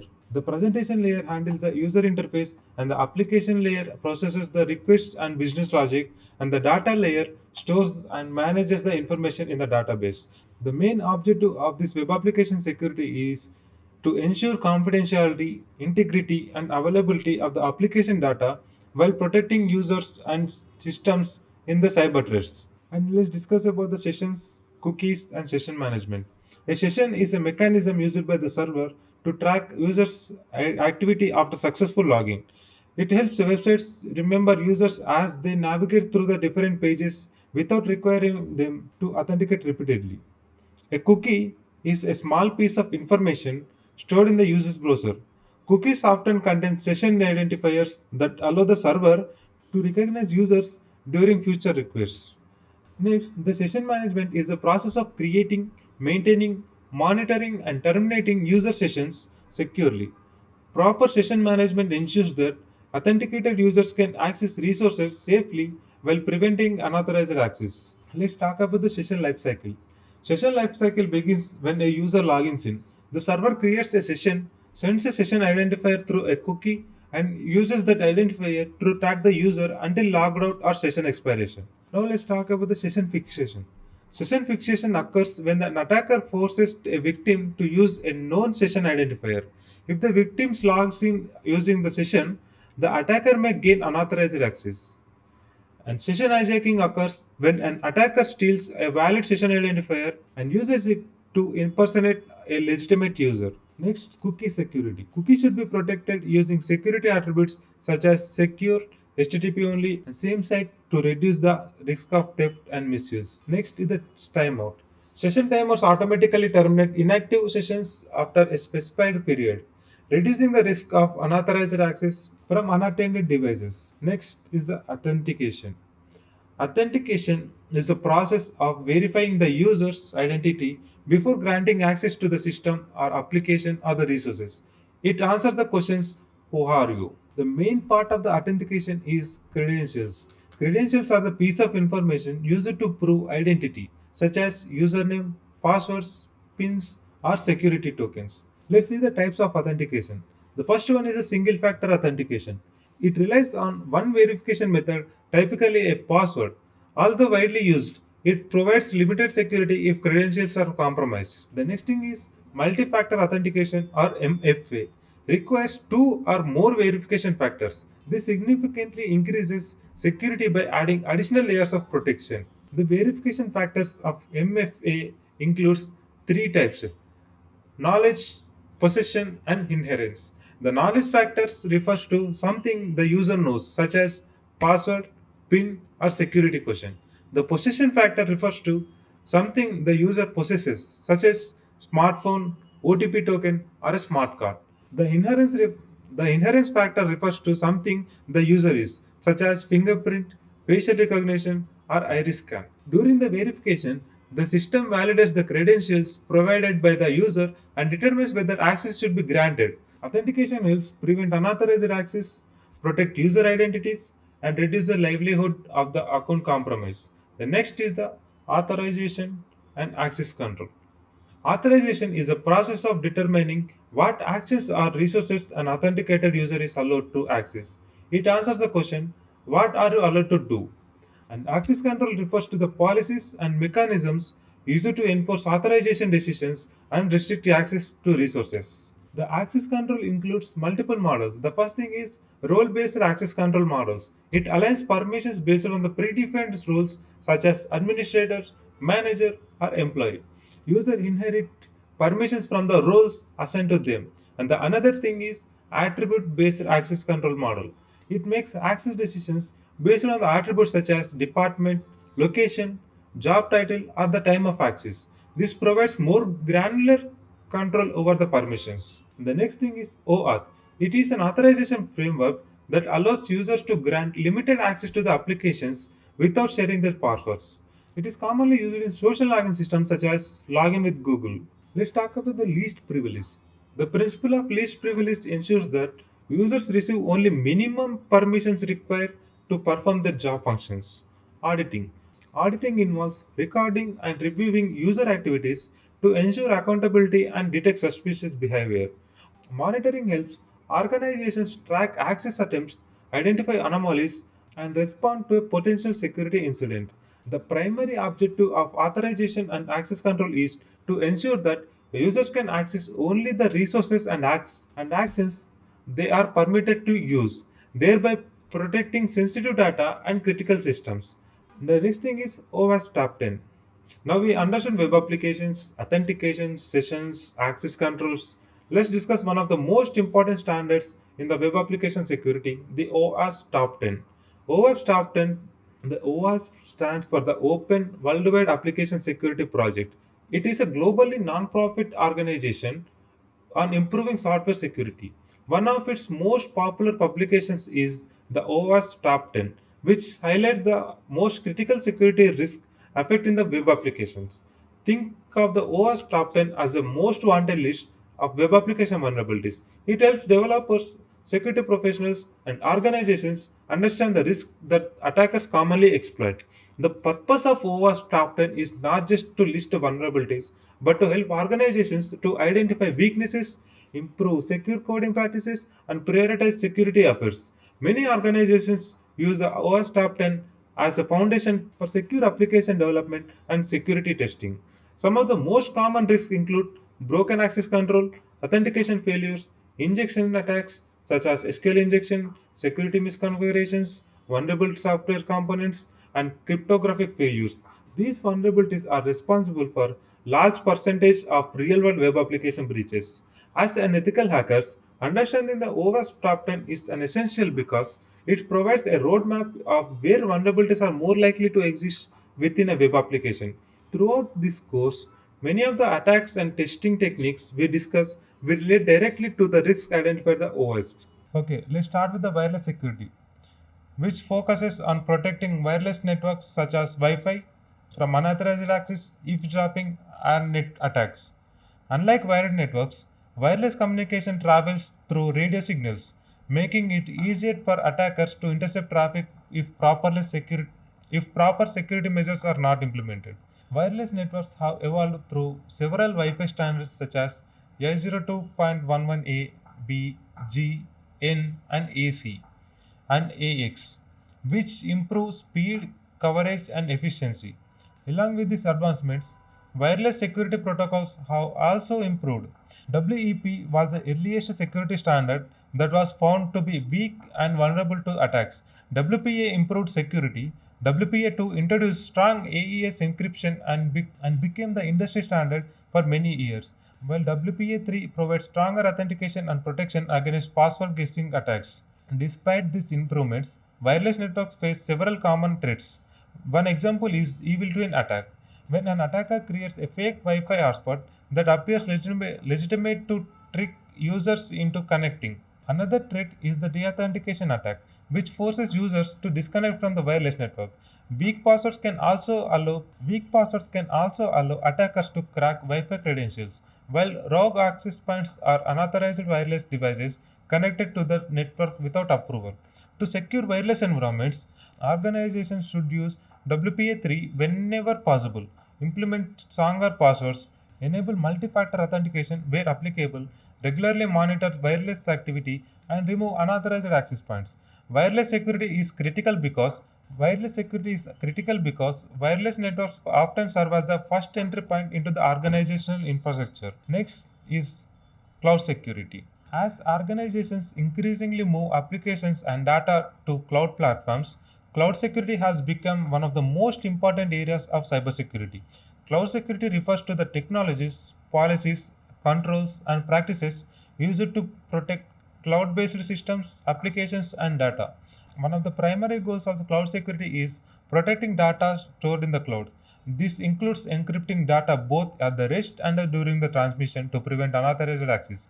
Another critical component is identity and access management or IAM, which controls who can access cloud resources and what actions they can perform. Cloud environments also rely heavily on the access control mechanisms. Organizations should follow the principle of least privilege, ensuring users receive only permissions necessary to perform their job. Multi-factor authentication adds an additional layer of protection by requiring more than just a password to access cloud resources. Many cloud security incidents occur not because the cloud provider is compromised, but because the misconfigurations. Publicly exposed storage buckets, exclusive permissions, insecure services, and weak security policies are common causes of cloud breaches. A simple configuration mistake can accidentally expose sensitive information to the internet. Effective cloud security requires continuous monitoring, proper access management, regular audits, threat detection, compliance management, and secure configuration practices. Organizations must understand that cloud security is a shared responsibility between the cloud provider and the customer. While providers secure the underlying infrastructure, customers remain responsible for protecting their data, users, and configurations. Now let's discuss network security, which focuses on protecting networks, devices, and data from unauthorized access, misuse, and cyber attacks. Network security forms a foundation of cybersecurity because nearly every digital system relies on the network communication.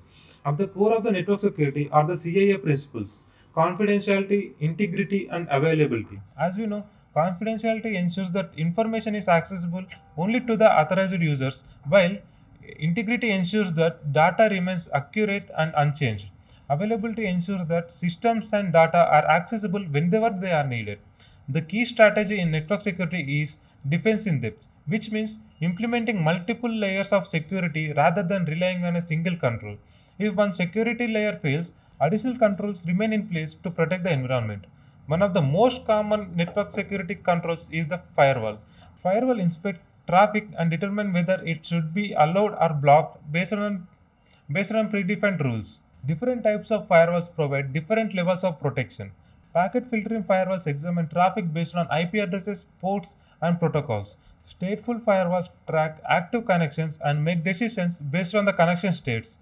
Next generation firewalls or NGFWs provide advanced capabilities such as application awareness, intrusion detection, and threat intelligence integration. Web application firewalls or WAFs specifically protect web applications from attacks such as SQL injections and cross-site scripting. Network security also includes technologies such as intrusion prevention systems, web and DNS filtering, network access control solutions, antivirus platforms, and sandboxing technologies, attack surface management tools, and virtual private networks for secure remote access. Another important concept is access control lists or ACLs, which define which traffic is permitted or denied. Organizations often use inbound rules to control incoming traffic and outbound rules to regulate connections leaving the networks. Ultimately, network security is about creating a secure and resilient environment where data can move safely between systems while minimizing the opportunities for attackers. By combining firewalls, monitoring, access controls, threat prevention systems, and strong security policies, organizations can significantly reduce their exposure to cyber threats. Let's start with the intrusion detection and prevention systems, commonly known as an IDPS. IDPS is a security solution designed to monitor network and system activities, identify malicious behavior, and either alert administrators or automatically block the threats.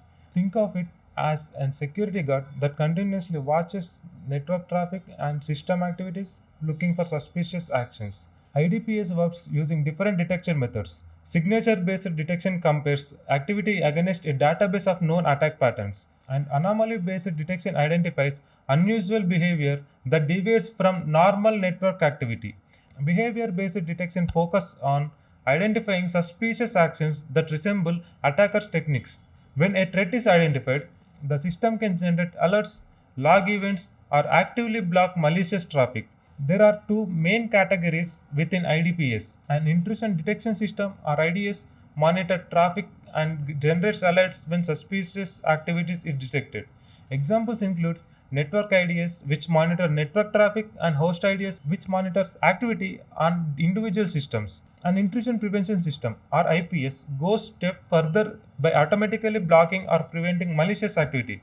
Examples include like network IPS and host IPS. Several popular tools are widely used in organizations today.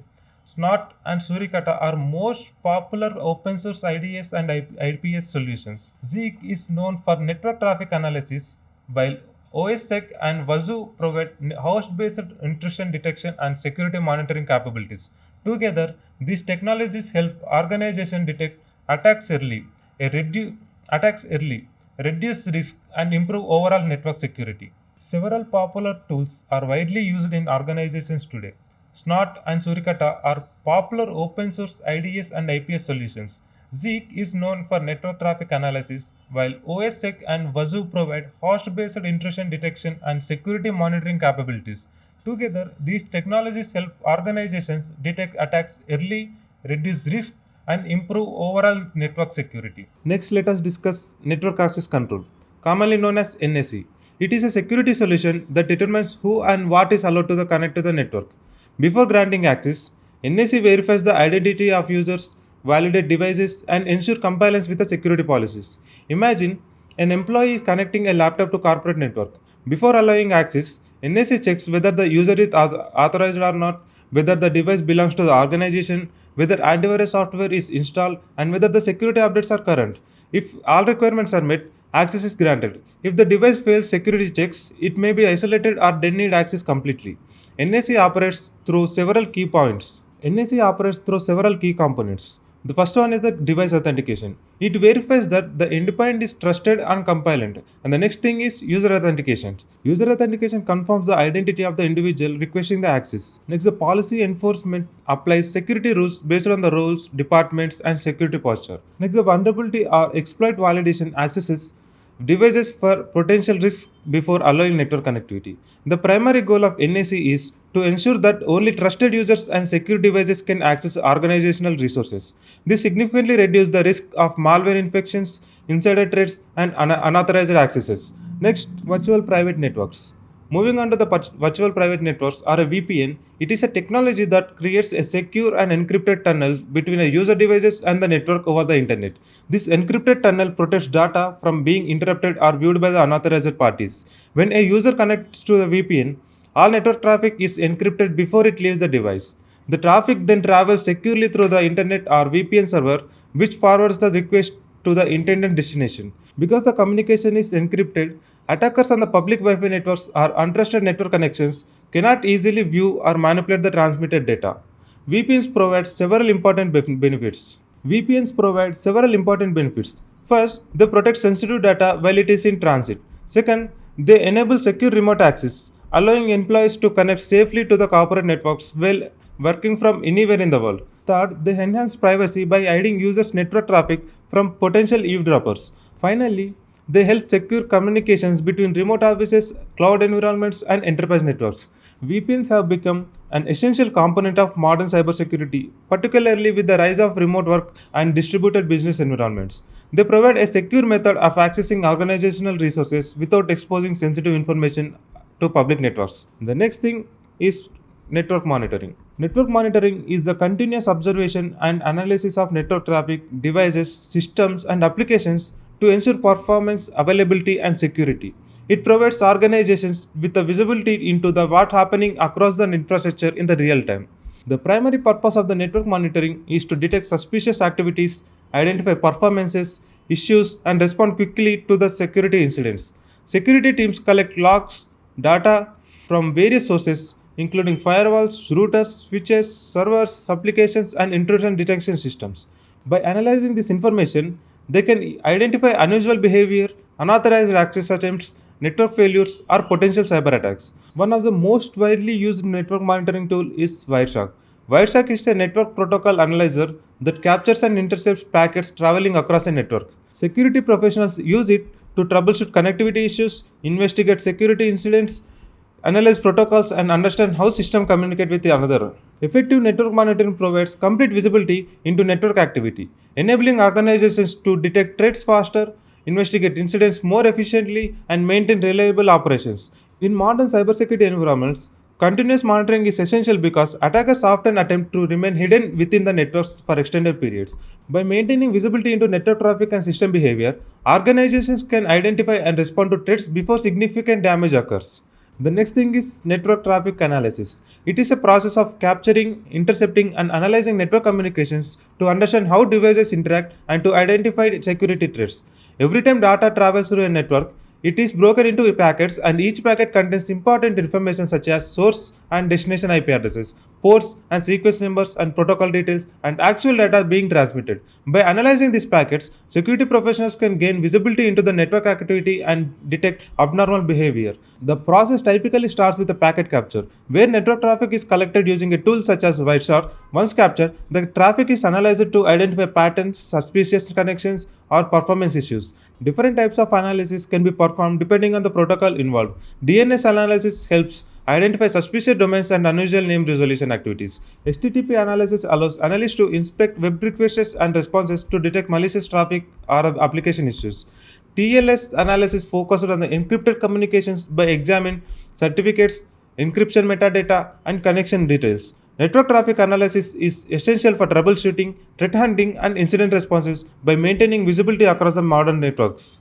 And the next thing is network attacks. Network attacks are malicious activities designed to compromise the confidentiality, integrity, and availability of the systems and data. One of the most common attacks is denial of services or DOS, where a single attacker floods a target system with the excessive traffic, making services unavailable to legitimate users. And the next thing is more powerful variation is distributed denial of services, where multiple compromised devices, often called a botnet, simultaneously attack a target, overwhelming its resources and network bandwidth. Another significant threat is man-in-the-middle attack, commonly known as MITM. In this attack, an attacker secretly intercepts communication between two parties, allowing them to read, modify, or steal sensitive information without either party realizing it. Attackers may also target network infrastructure directly through techniques such as MAC flooding, where switched MAC address table is overloaded, causing it to broadcast traffic and potentially expose sensitive data. VLAN hopping is another attack that allows unauthorized access between network segments by bypassing VLAN isolation mechanisms. The impact of these attacks can include service outages, credential thefts, unauthorized access, data breaches, financial loss, and disruption of business operations. To defend against them, organizations must combine strong security controls, continuing monitoring, proper network segmentation, traffic filtering, and timely patch management. The next thing is network defenses. To protect against network based attacks, organizations implement multiple layers of network defenses. One important control is port security, which restricts the devices allowed to connect to switch ports. By limiting which devices can communicate to the network, organizations can prevent unauthorized access and reduce the risk of rogue devices being introduced into the environment. Another key defense mechanism is DHCP snooping. DHCP is responsible for assigning IP addresses to the devices, but attackers can create rogue DHCP servers to distribute malicious network configurations. DHCP snooping validates DHCP messages and blocks unauthorized DHCP servers, helping maintain network integrity.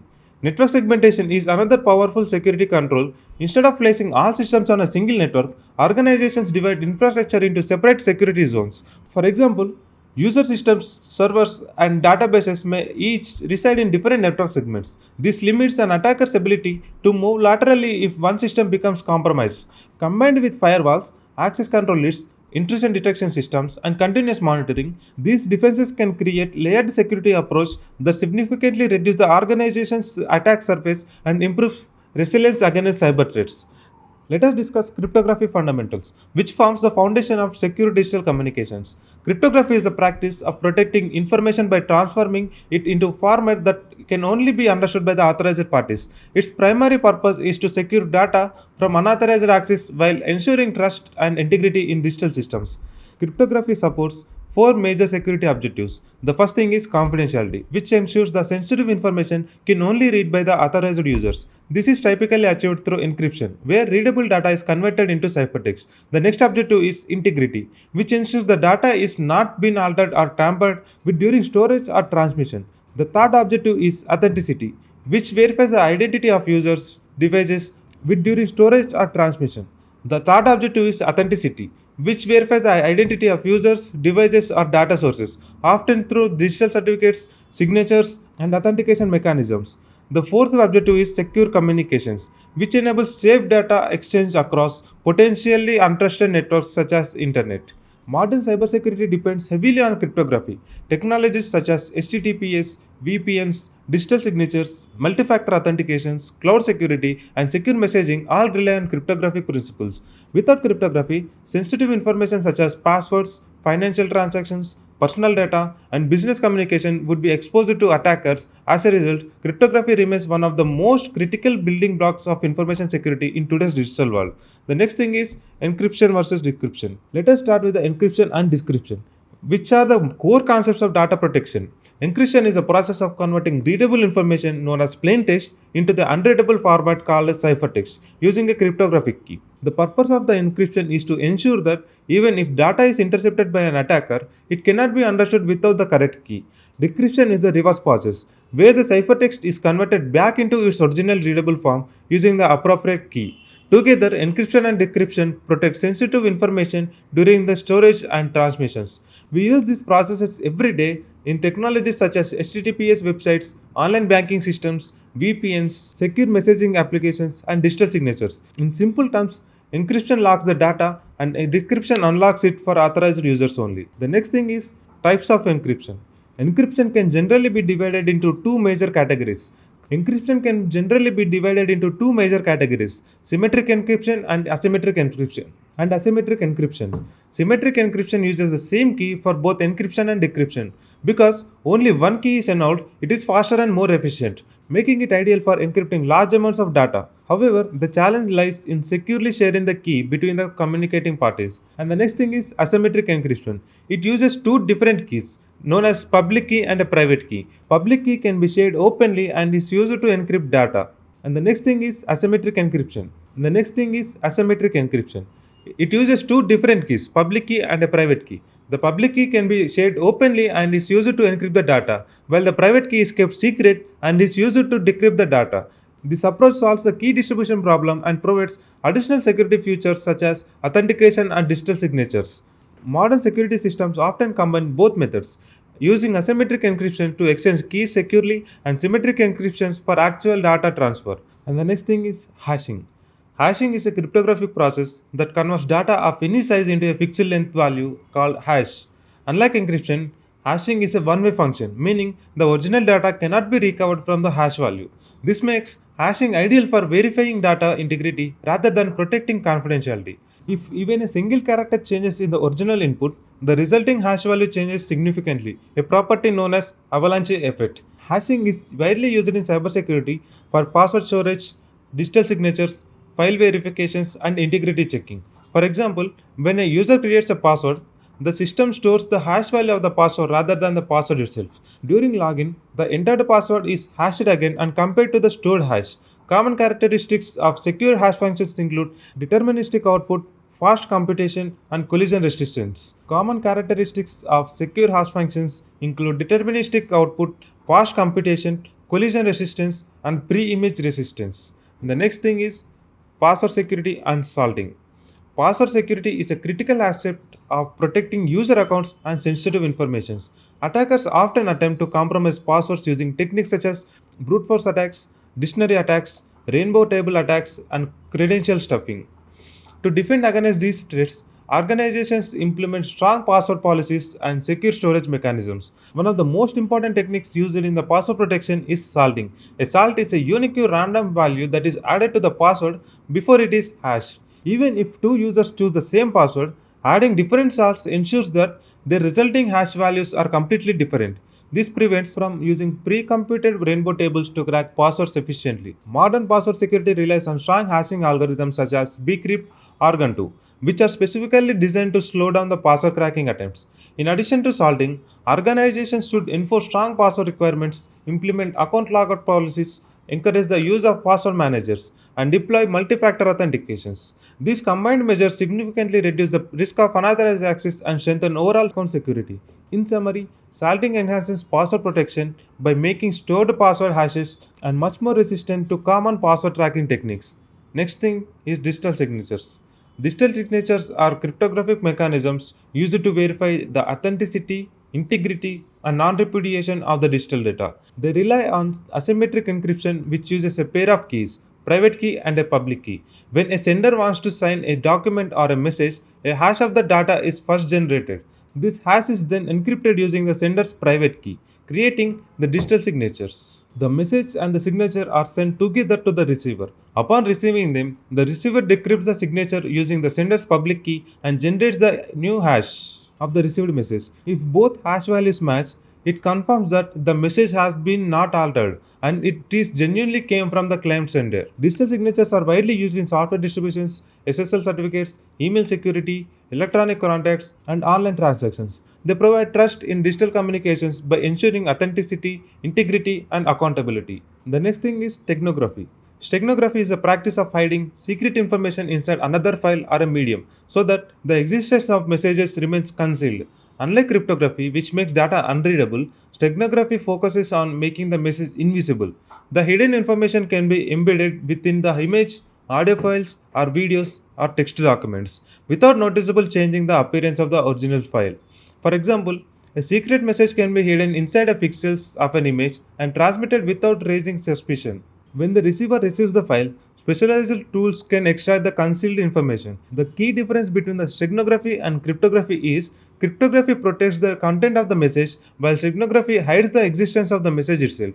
In many security scenarios, both techniques are used together where the message is first encrypted and then hidden inside another file for additional security layer of the protection. We just learned what is steganography. Let's do this in real. The tool is called QuickStego. We can hide text behind an image. Click Open Image button and select an image. The image will be opened here and we can write the text here which we want to hide and then press Hide Text button and save the image. It will save in .bmp file format.